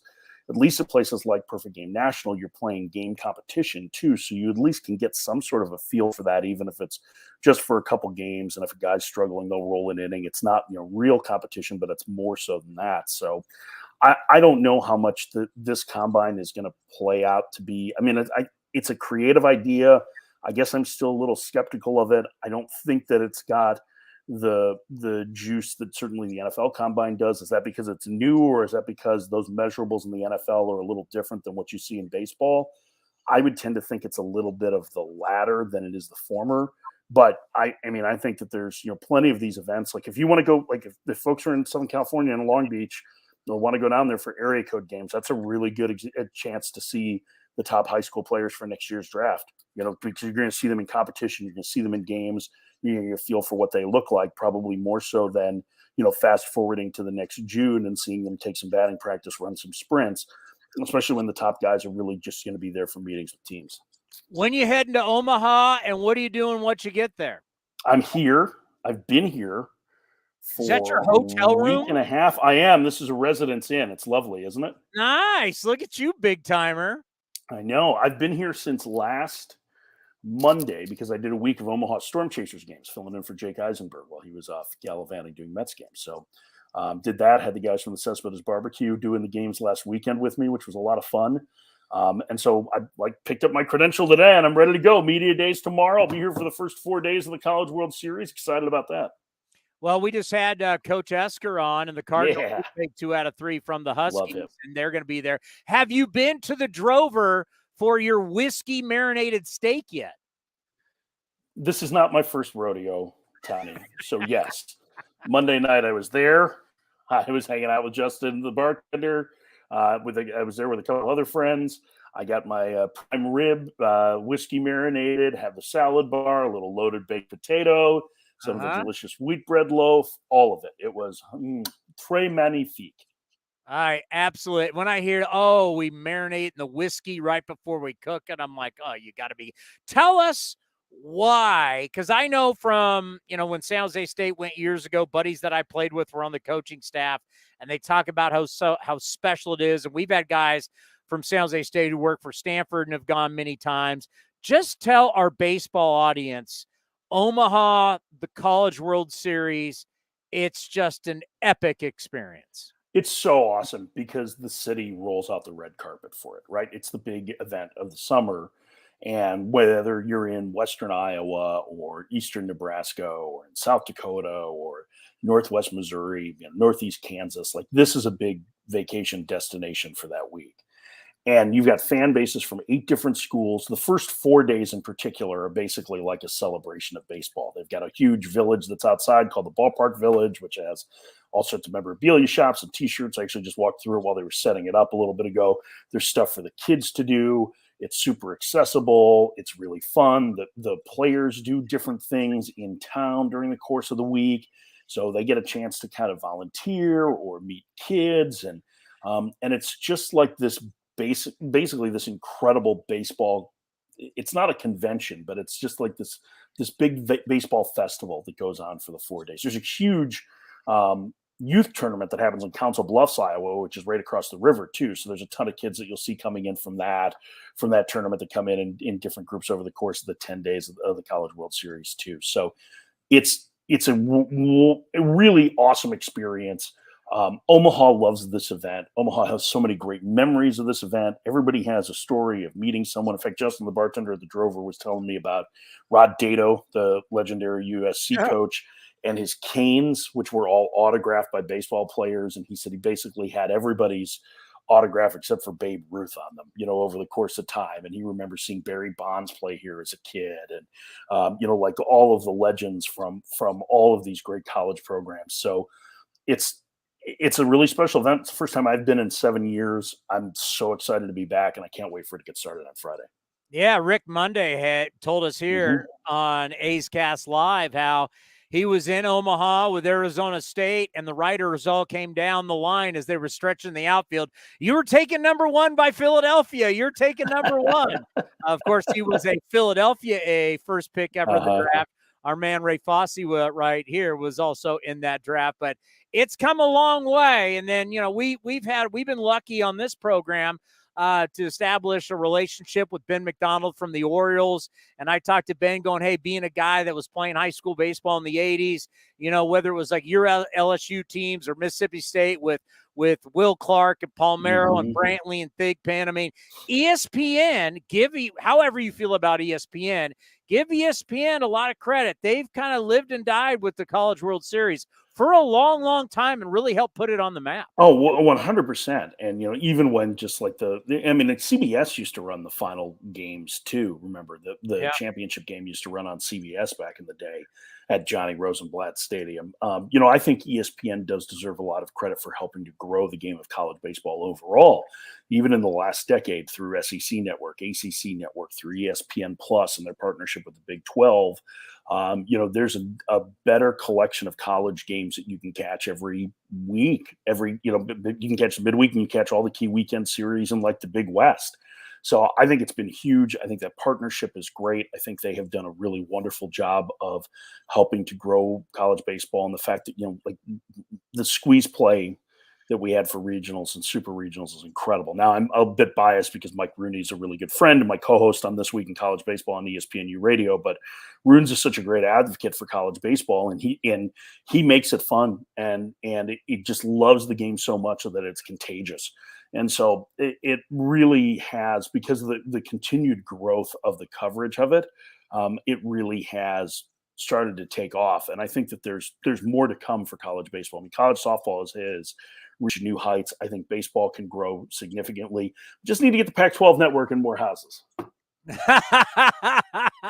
Well, we'll blame that on Ted Robinson, Roxy Bernstein, and all of our friends. Oh, it's definitely Roxy's fault. I'll blame it on Roxy. It's all right. By the way, Oklahoma softball could slug with anybody in this tournament after watching them. But now I'm looking at who's in it. Mike Farron, you're now an expert. College World Series, Omaha, Nebraska. It starts, what is today? Wednesday. It starts Friday. Who do you like to win it? I don't know. I still can't figure that out. This is as wide open a field as I remember. This is as wide open a field. Here we go. I'll give you it must be Kismet, right? Mike Rooney started calling what's now Charles Schwab Field the Chuck Box, the name of the ballpark. The director of player development for Texas A&M's name is Chuck Box. So we'll go with the Aggies. How's that? Going Aggies? Hook 'em? Just because of Chuck Box. No, I mean, I think it's Slocum back in the day running the football for Texas A&M. Right. It's a little different with Jim Schlossnagle in charge. No, I think Stanford has a really good chance. I mean, they can slug with anybody. Alex Williams has got to get things figured out a little bit. It hasn't been a great postseason for him, but they have a legit Friday guy in Williams when he's on. And, outside of him, there's not a whole lot of pitching is down a little bit in college baseball this year. So, him, Pete Hansen at Texas, Dylan DeLucia, who slid into that role at Ole Miss, John Michael Bertrand at Notre Dame. Those are kind of the guys that you feel probably the best about going into game one of a series. So I think they're probably the ones that have the best chance in this. But it really is a wide open field. I don't know that, I just had lunch with a bunch of people who are covering the event, and we all kind of looked at each other and were like, I don't know what to do with this. I have no idea who to pick in this field because it's just so wide open. I was watching Notre Dame up against Tennessee, and by the way, those Notre Dame gold helmets are sweet. Yeah, but they got to ditch the blue pants, man. The blue jersey with the blue pants, it's a bad look. Like, those are bad City Connect looks, and those are bad Notre Dame baseball looks. That was like the biggest upset in college baseball. Golden domers and Miami, football with the gold helmets, and they're wearing the gold helmets. I was just like, that's pretty sweet. It's good. The helmets are great. Yeah, I like the green jersey better with it. But I would agree with that. I'll take that. Before we let you go, I got all these notes, everything on baseball. Everybody's great. Everybody's bad. Everything. I want you to pick a stock for me. Give me a team that I need to buy right now, and it can't be the Yankees. Give me a team that I got to send my kids to college. I'm worried about my 401k. I'm worried about my mortgage. It's not cheap to live in the Bay Area. You need to make me money today. It's June. I need to make an investment. Who do I need to buy? I'm not Jim Cramer, so I don't think I can really get you the. You're not going to see me pounding on the button saying buy. And I can't pick the Yankees, because I think they're really good. That's chalk. I need somebody that's going to make me some. I'm going to put my money on them. I mean, you invest in blue chip stocks, you're going to do pretty well, right? Well, that's what people said about Disney and their way down. I want someone other than the Yankees that we're recording this. You're going to come back for playoff time. I'm going to go, Farron, you were brilliant. You were brilliant. Look how much fun you made me. One, that's never going to happen. I mean, the part of me being brilliant, I'll of course come back for playoff time. I think it's a good buy low time on Milwaukee, personally. I think that's a really good team. 1-9 in like their last 10. Yeah, things haven't gone well lately, and the defense has been down in the last couple of weeks. It's a better offense than what they've done over the last 10 days. They're going to get Brandon Woodruff here back soon. That's a team that I really felt like, because of the division they play in, had a chance to load up on their win total. And I think they have the pitching that can win a short series. I would say that that's the team that I would be like the invest in right now, buy low. I think the Padres are another one to keep an eye on because they've pitched extremely well. I think they're tied for first with the Dodgers right now, right? And it's kind of happened quietly. And Fernando Tatis Jr. has 0 plate appearances this year. Ooh. So that to me is pretty interesting with the Padres, is that, at some point Tatis in another month is going to be back. And then all of a sudden, what happens with that team? Does their offense take off to match their pitching? That's a team that I think is another pretty good buy low candidate. We're so used to, in baseball, obviously elbows, shoulders, all sports, we talk about knees. There's certain things, but like wrist injuries, I know we're dealing with DeChambeau on the PGA Tour. There's certain things that you have surgery on sometimes, or you break and you have issues. I just starting to worry about Tatis. I know Bowmel, when we saw him at spring training, wasn't so thrilled. And here we are in June, still can't swing a bat. Starting to worry down there in San Diego about this young superstar a little bit. I think they're being ultra conservative on this. I think most other guys would be probably getting ramped up to go. I just think they're being really conservative with him because he's the franchise player. So I think it's going to be another couple weeks probably before he starts swinging a bat. I think he'll come back relatively quickly after that. And even if there's some short-term power loss, he can impact the game in a lot of different ways. So I'm not really all that concerned about him and, where he's going to end up, even accounting for the fact that I don't think the power is going to come back right away, because you see that frequently with wrist injuries. Great stuff. Enjoy Omaha, and let's talk soon. If something crazy goes on, let's talk maybe from the Drover. I will call you from the Drover. You know what? If you want me to FaceTime you, me cutting into a steak. I want to see the ribeye. I was looking at their menu. We were going over their menu yesterday because Coach Esker's like, all right, we're going to do this from the Drover. I want to see what the ribeye looks like, because if you're telling me you marinate this in their special whiskey, then you put it in the oven, and then it comes out piping hot, I'm in. Oh, dude, it's open fire right behind the salad bar. Oh. The place is fantastic. It's Midwest Supper Club. Can I shout out real quick? Yes. Jesse Goldberg Strassler, nicest man in baseball broadcasting. So excited for him getting an opportunity to do the games with Vince this weekend. I cannot tell you how many people across the country are overwhelmed because that dude is one of the best human beings you'll ever meet. And just so excited for him. Well, you're getting different info because we've heard he's the biggest jerk on backstab. Faster than anybody. We were all threatening to quit if he got his opportunity at Fenway Park. Don't trust that guy. Lansing, you can't trust anybody with the lug nuts. We learned that. Oh, boy. Here you go. Let's see. You point a finger and three are coming back at you, Townie. Hey, how's the Duke doing? He's good. He's cantankerous as always. So I love try and keep him in line. Your guys' show is the best. Everybody should get up early and listen to you guys. No offense to anybody else on Sirius XM. I know was good news that on Sirius and XM you're now both 89, but on your guys' channel, you got your show by far is the best. I appreciate it. Thanks. We try to have a little bit of fun. I mean, it is just baseball in the end, right? So we should have a good time. All right, my friend. Be well. Have a great time. Take care. Mike Farron from Sirius XM channel 89, the Power Alley, the Drover. We went over the menu yesterday. When we have an Esker? I'll have to figure that out. I have to ask Stanford, and it was just last week, and you got games coming up. Hopefully they move on. It starts Friday the 16th, and it goes till June 27th. So hopefully somewhere in that window we can get them. So we'll see. He's going. Who did he say? He's going with A&M. Yeah, he went with A&M. I didn't watch enough. I apologize. Did you get the R.C. Slocum reference? No. He was their longtime head football coach. They'd all get arm in arm. You know, they get arm in arm at A&M football games. Yeah. R.C. Slocum. You know who R.C. Slocum is? No. The only Texas A&M coach I can remember is the old Packer Mike Sherman. Is that who it was? Who was there? All right. Joe Castiglione's going to join us from the Boston Red Sox. He's doing phone. According to Farron, we just got to wait. Everybody's got to wait. But why is it we go to all these teams and they got a bunch of young dudes? And by the way, have we traded anybody away that's done anything?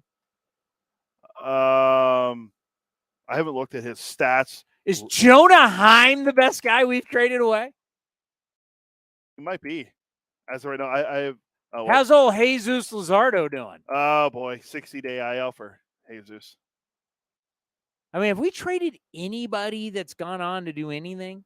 I mean, his numbers were okay. 2 and 3 with the 403, 41 Ks in 29 innings before he got hurt. But he wasn't a minor league guy. No, plus he wasn't the A's guy anyway. When's the last time we traded a minor league guy and he turned out to be?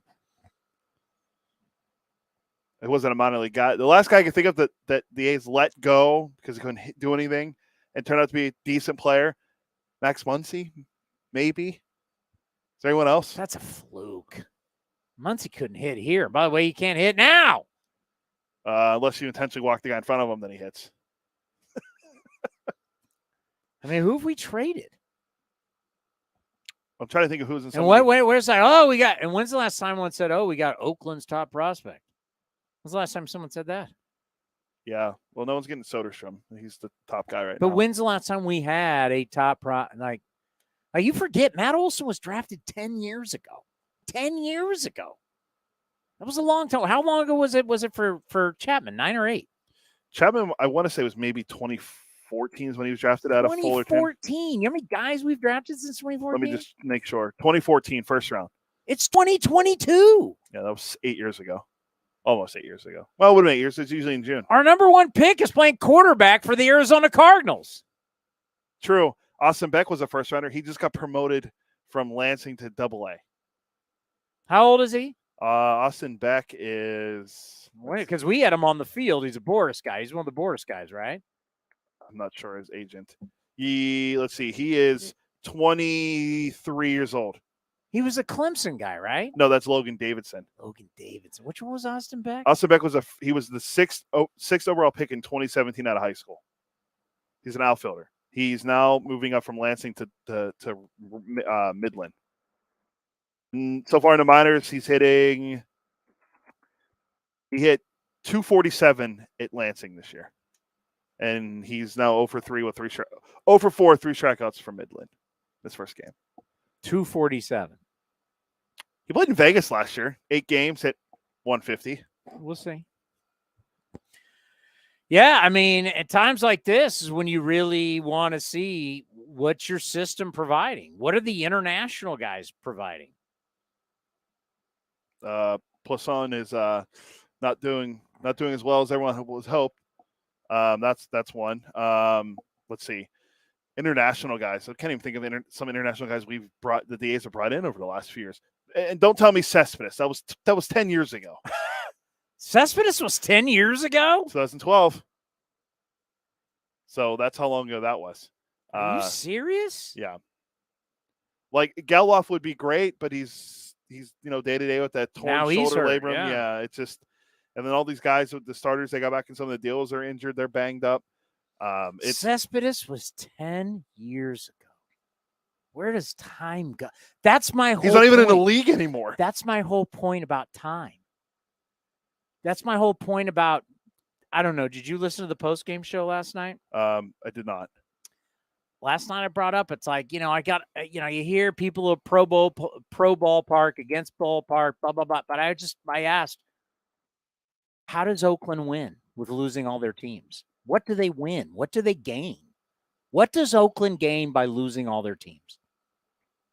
No one asked that question. Have you heard anyone ask that question? Am I wrong? You can tell me I'm wrong. I haven't heard anyone ever ask that question. Yeah, I haven't either. Like, what do they gain in the end? What does the city gain? I don't know. Joe, welcome to A's Cast Live. How are you? Yeah, very good. How you guys doing? It's great to hear your voice. It's been a long time, but just reconnecting with everybody is a real good thing, wouldn't you say? It's great to be back on the road. We had a great time last weekend in Oakland. Of course, swept the series, which was the start of an excellent 8-2 trip for our club. No doubt. And I'm looking over a 12-game span right now. The Red Sox have outscored their opponents 55-26. Just talk about what life was like for the Red Sox before this 12-game span and how everybody's feeling now. It was a very tough start. They didn't hit much early. The bullpen is still an issue, but it's improved. And, they've been hitting home runs of late, too, which has really helped. The 8-2 trip, they didn't really score a lot. They won 5 one-run games, but the pitching was excellent. And the starting pitching especially has been really good. Tonight we're going to see Josh Widcost, who's really a top prospect. They got him from the Kansas City organization in the deal involving Andrew Benintendi. So he had one start here, didn't go all that well against Baltimore, but we're looking forward to watching Widkowski pitch tonight. Yeah, I've been seeing the scouting report on him. He's throwing 97 to 98 miles an hour. He's got really good location with his fastball. I guess he calls it a slider. It could be more of a slurve, mid-80s breaking ball that's nasty. So we should expect some big-time stuff tonight against the A's lineup. Yeah, as I said, he had a little trouble with strikes. He normally has pretty good command. But I think, there was opening first game jitters. But he was very impressive in spring training, and the Red Sox scouted him very well. But he was in the Mets organization, and they think he's going to really be a contributor for this club going forward. When you look at the standings in a year when you don't have expanded playoffs, which is not the case now, but if you didn't have expanded playoffs and you win all these games and you don't gain any ground on the people really in front of you, that would be frustrating. But for the Red Sox, sitting at 12.5 games back, but knowing there's extra playoff spots, how much does that play for the organization? Well, certainly it's a big factor, especially the way the Yankees have just exploded, 45-16. They're going to be tough to catch, and the better thing is it's a 3-game series now, not just one and done. So that is huge. And, I think that the Red Sox will be gearing toward one of those spots. It could be that all three wild cards come from the AL East. Yeah, there's no doubt about it. When you look at the standings, wow, how competitive the AL East is really, really impressive. And, of course, the Yankees having won 5 in a row, and they just keep doing it, whether it's at home or it's on the road. I think about J.D. Martinez, and I got to talk to him when the ball club was here against the A's, and he has just kept it rolling. He's got a .686 slugging, 8 extra base hits in the last 9 games. We saw the home run to center, which was a big bop against the Athletics. Just talk about him in the middle of the order and what he's doing for the Red Sox lineup. Well, he had a tremendous hot streak, but didn't include much power. But now he's turning on the power. He's homered 3 of his last 4 games. And he thinks, he said he never felt totally comfortable before this latest stretch. And he hit a home run last night, even though he got hammered. He got hit with a fastball with his fingers against the bat, and his hand was shaking on Sunday in Seattle. We're very surprised to see him in the lineup yesterday. He responds with a home run. Well, you know, he's a hitting guru. He studies it. Every batting practice swing is taped, and he can recall every swing I think he's ever taken. He's really a master of hitting. Isn't it unbelievable? I mean, I love it. I mean, it just shows you what it means to him, and he's a professional, and the art of hitting, and just, you know, the certain guys, the great ones, they have this memory, and they just recall everything everybody's tried to do to them and how they've tried to get them out. It's incredible. Yeah, it's like a golfer that can tell you about every shot of 72 in a round of golf, and other guys are like Jim Palmer is a guy who can still tell you every pitch he ever threw over the course of his career, and that goes back over 50 years. But JD is very, very much a hitting expert, and a lot of guys go to him for help too. And the other 2 guys I want to talk to you about, the way Bogarts and Devers are both swinging it. So it's really, when you look at JD, you look at Bogarts, you look at Devers, you have it's like a 3-headed monster right now. Talk about how, that's carrying the lineup. Well, Devers is just phenomenal. I mean, he hits it so hard. In Seattle, he won the game Sunday in the 8th inning, hit an 0-2 pitch. It was 6 inches outside and high, hit it over the left field wall. It won in Oakland to the opposite field. Last night, he hits one 429 feet into the bleachers. He loves to hit. He loves the game, plays with a joy and a bounce in his step, and he's a much improved defensive player. Xander Bogart, big, strong shortstop. He's a guy you want the ball hit to no matter what the defensive metrics say in terms of range. But you want the ball hit to him with the game on the line. And, he goes in tonight hitting at 327 with power. He's got 6 home runs, but he's a guy who's capable of hitting 30 in the season. And he's really the team leader. He makes this team go. Wonderful personality, speaks 4 languages, and just a gem to be around. And he's a guy that should be the all-star shortstop. Let's end on this. Something you're going to like is Red Sox starting pitchers. They lead the majors with a 1.94 ERA in June. It just looks like the issue is going to be the bullpen.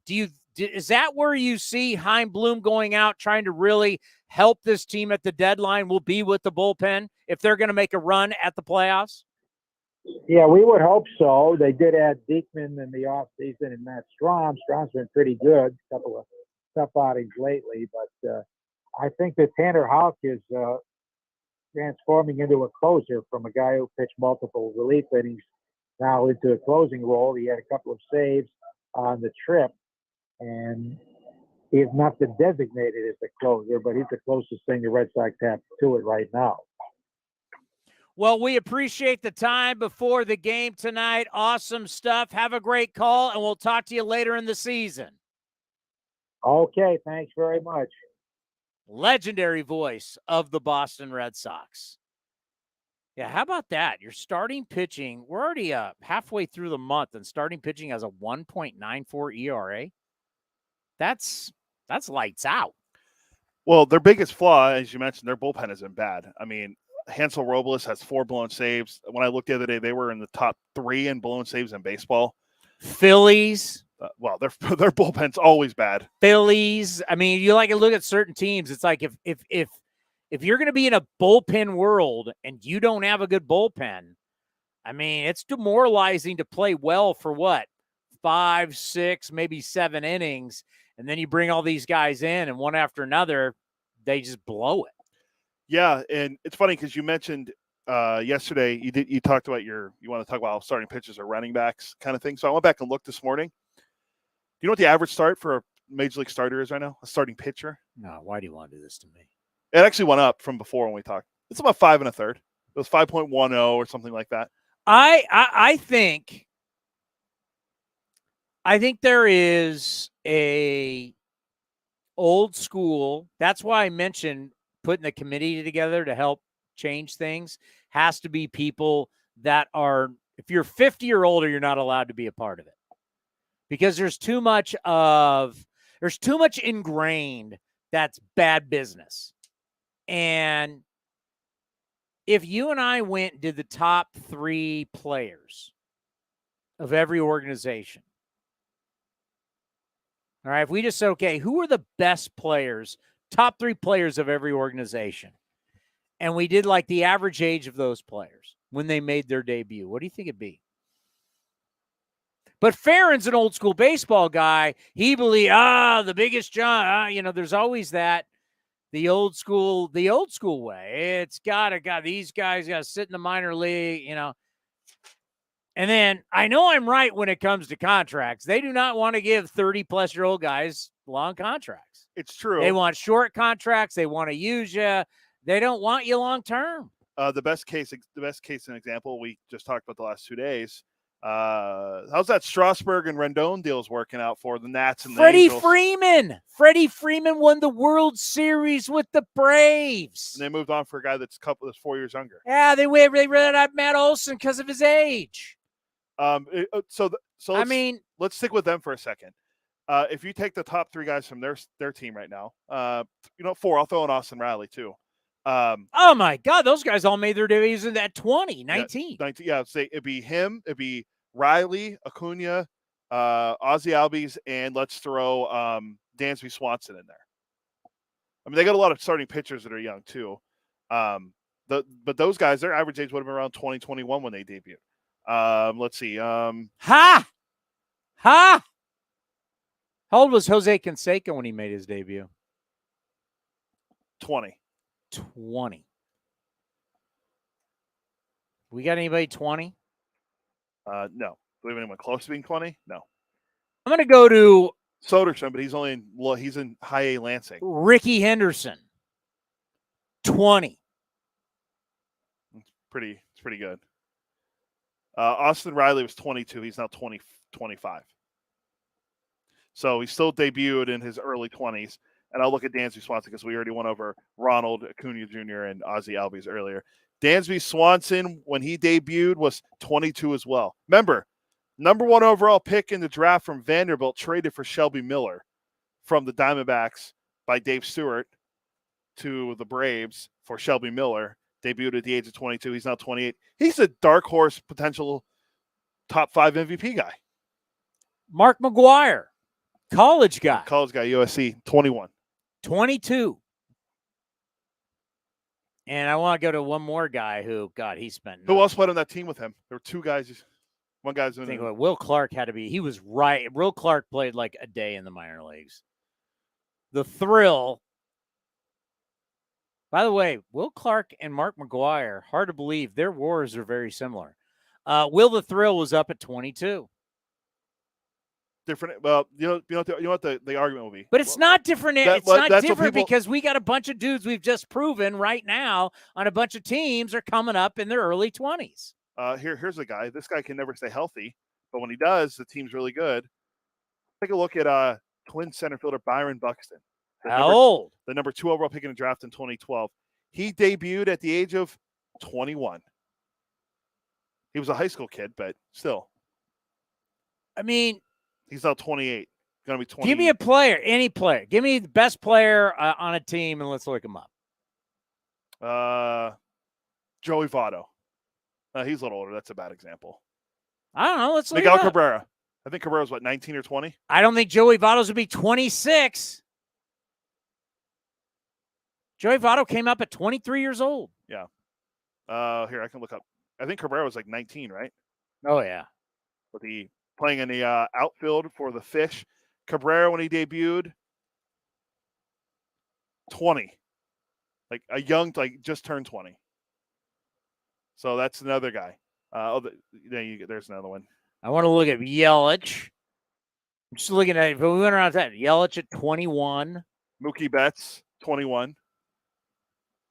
How many guys do we got? What was Bellinger? 1 second, I'm looking up. Hey, here's the guy that got sent back down to the. He was 23. Joey Bart. That's a bad example. But he was a college kid. He debuted at 23, though. Bellinger. Posey wasn't long. Bellinger was 21. 21.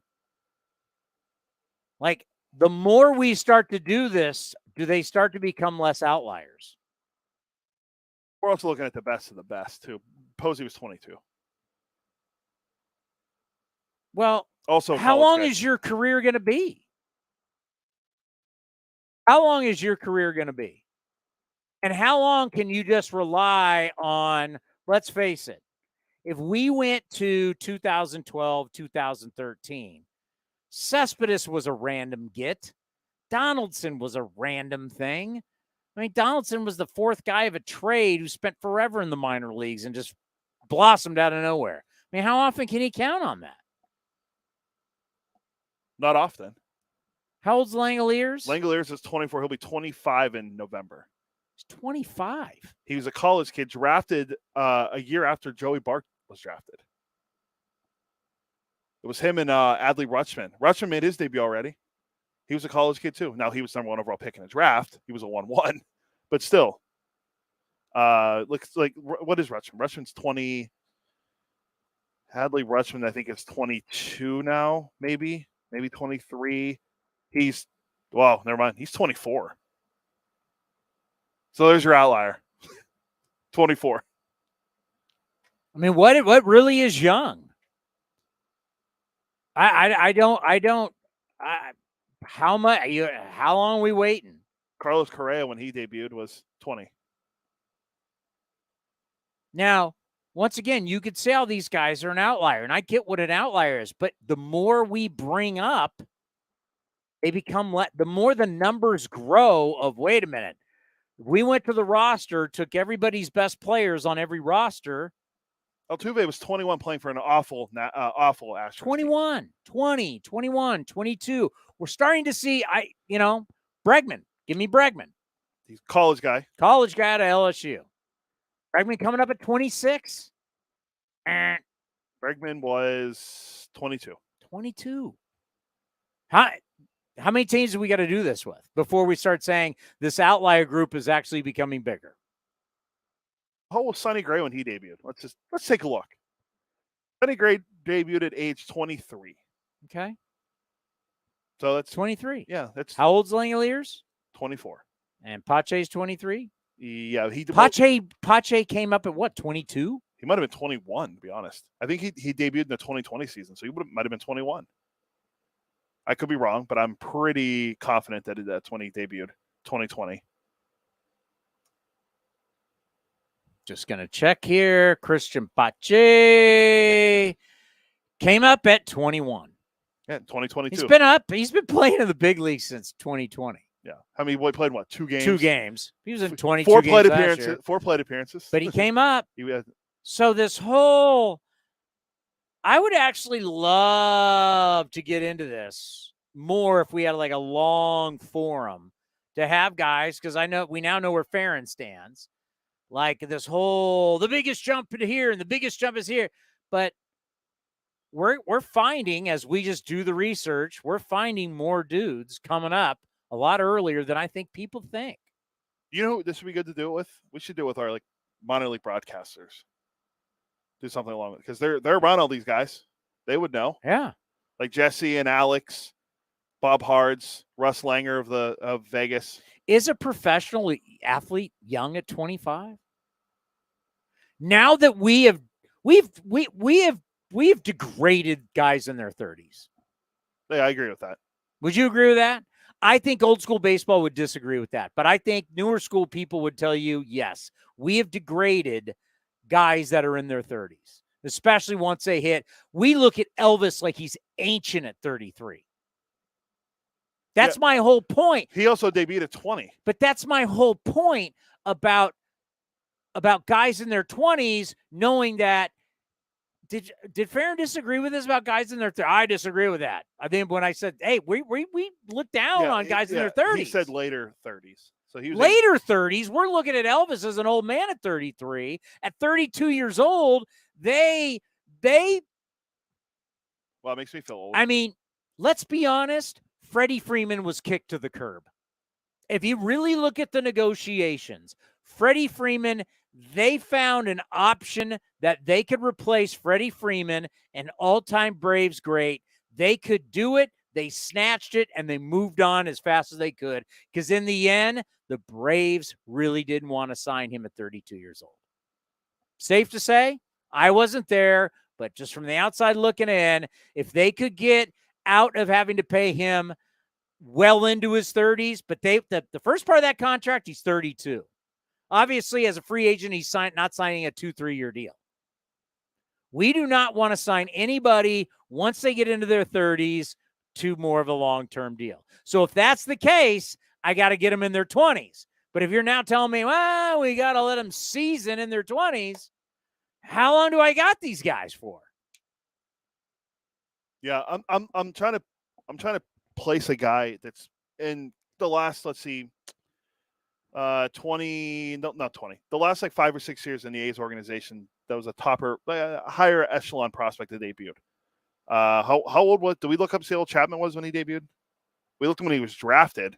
We didn't look to see how old he was when he debuted. I'll go Matt Olson. Remember, Matt Olson got called up for 11 games at 22. Chapman debuted at 24.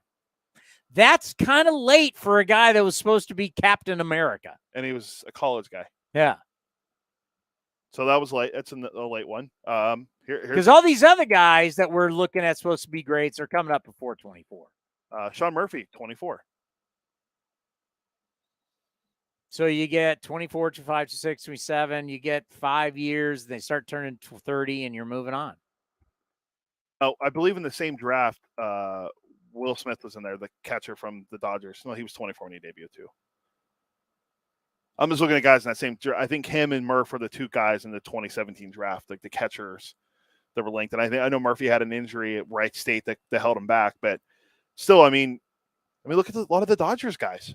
That is, by the way, I like to think of things in time. Think about that in time. So basically, you get drafted out of college. Your window, that 24 is really a big number for you. Because if the lights haven't gone on by 25, now what are you thinking? Yeah. Will you ever debut? Will you ever get your shot? If you're 25? I mean, I would start thinking that if you're not up yet. You're a higher draft pick or you're. But the old thinking would be, well, he's only 25. He's 25 years old. You enter your prime. What is your prime years? 28 to 32? Dude, you start entering your prime at 26, 27? Because you're telling me by 31, 32, guy's now old. So when is your prime? Like I looked, okay, 2016 draft, the Ace number one pick was the sixth pick. It was AJ Puck. He's 27 now. 2017, I think, was Austin Beck. If I'm not mistaken. Yep, Austin Beck. He just got them promoted to Midland as a high school kid. 2018. So wait, Kyler Murray. He's playing quarterback. Yeah, that's the Kyler Murray one looms large. Let's just call it what it is. Kyle Murray looms large. Because how old's Kyler Murray? 20. Let's see, Kyler Murray. 25 maybe 24. He'll be 25 in August. So 25. Kyler Murray should be in the big leagues playing for you in the big leagues right now? 2019, I believe that was Logan Davidson. Yes, college kid, who right now he's 24 years old. And where is he? I believe he's at Midland. He's 24 years old in Double-A. Let's double check. Midland Rockhound stats. So he's now in that 24-25. I mean, Jonah Bride did have a nice climb through the system this year. He went from Double-A to Triple-A to the major leagues. But he's not a guy that it's Jonah Bride. He's not a guy that, you were thinking like, oh, this guy's going to be the future of the organization when he was drafted in the 23rd round. Let's see.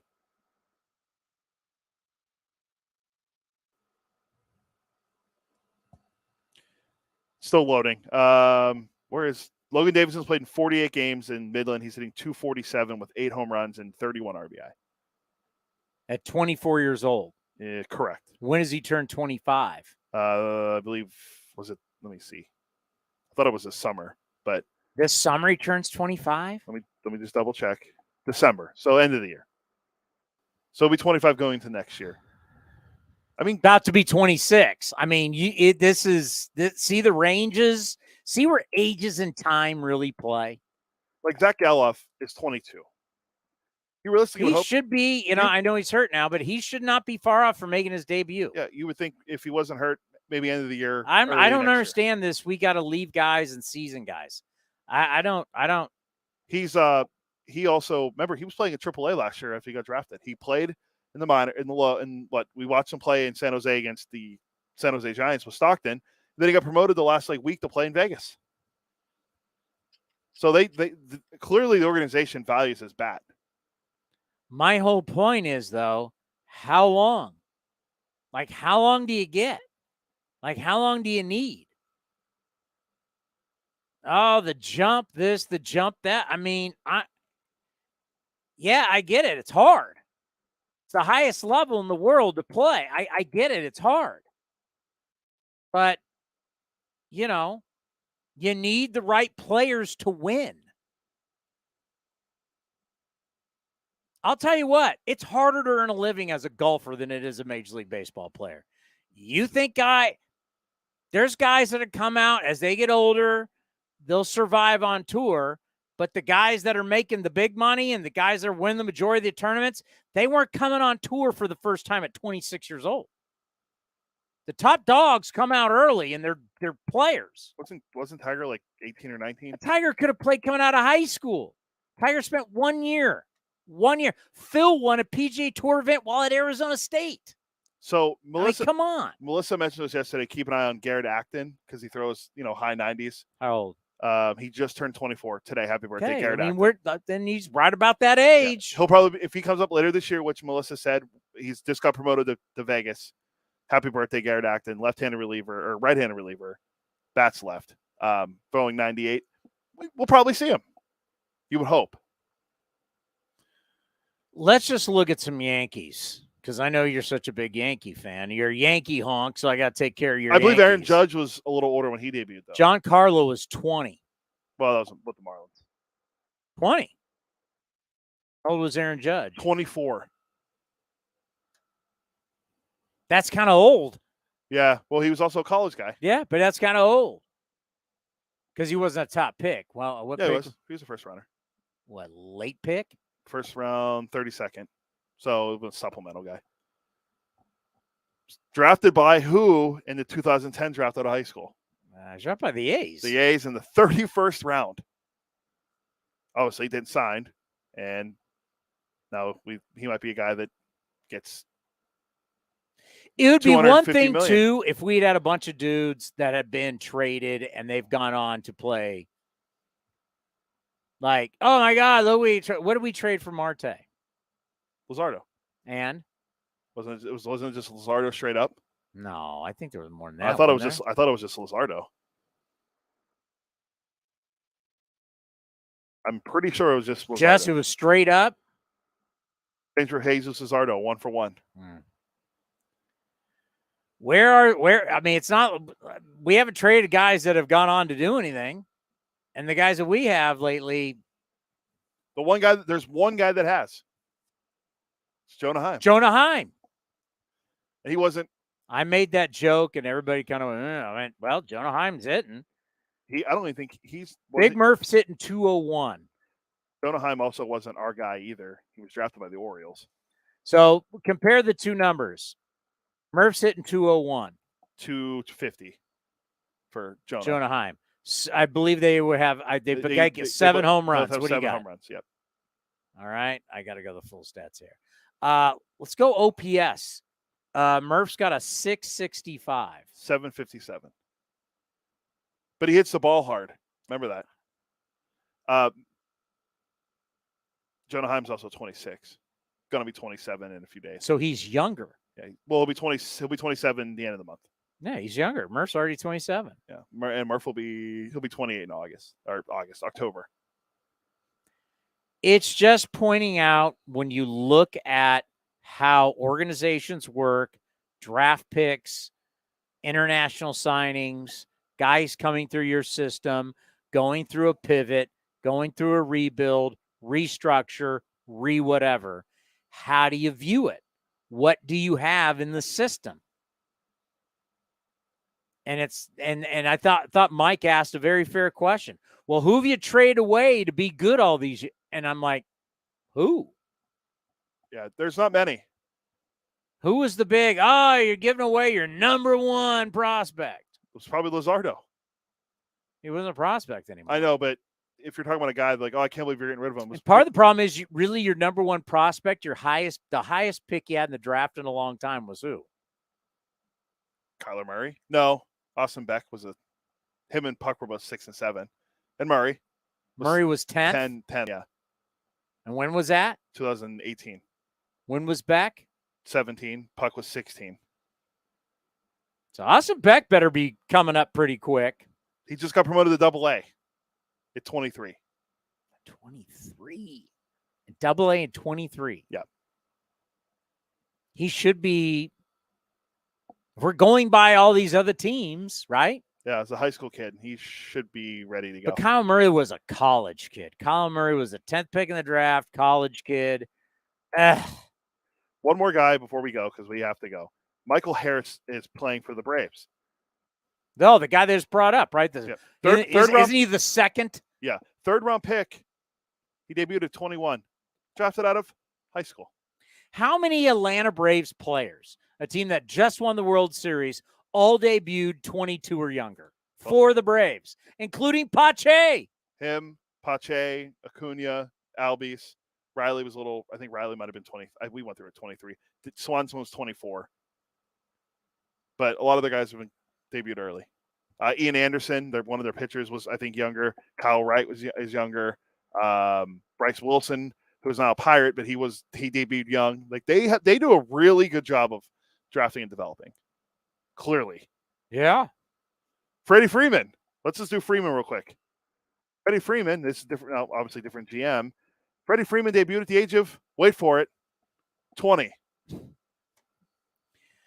The more we delve into it, the more this whole, those are just those guys are unique. Well, every team's got them. Everything that we have looked for, that we have researched on a live show, we haven't even had time to now go through everybody. Like if we leave here, go through everybody's roster and start really delving into this, it's not going to be pretty. We've taken the outlier out of it and said, no, there's more of the norm of this than you think.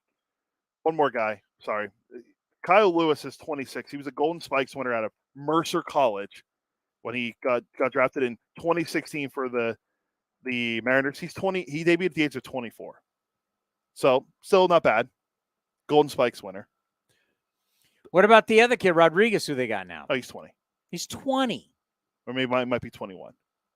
I mean, still. The only other guy I could think of is, you remember Evan White? Yeah. He's 21. Evan White, they signed him to a huge deal before he even debuted in Major League Baseball. They gave him like a 6-year deal. Evan White right now he is 26, but he's hurt. He debuted at the age of 24, but they gave him a 6-year deal for $24 million, and 2020. So 2 years. How long does everybody need to sit in the minor leagues? How are we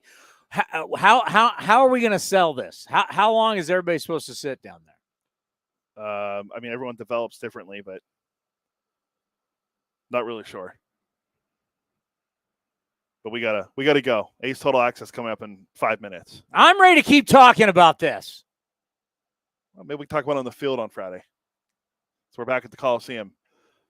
I think we're going to have to do a deep dive on ages, and I'm not going, Stan Musial. I can just look at the Braves. I can look at the Mariners. I can look at the Yankees. I can look at the Marlins. I can look at the Padres. I can look at the Dodgers. I can look at everybody. Everybody's bringing up young players. Yeah.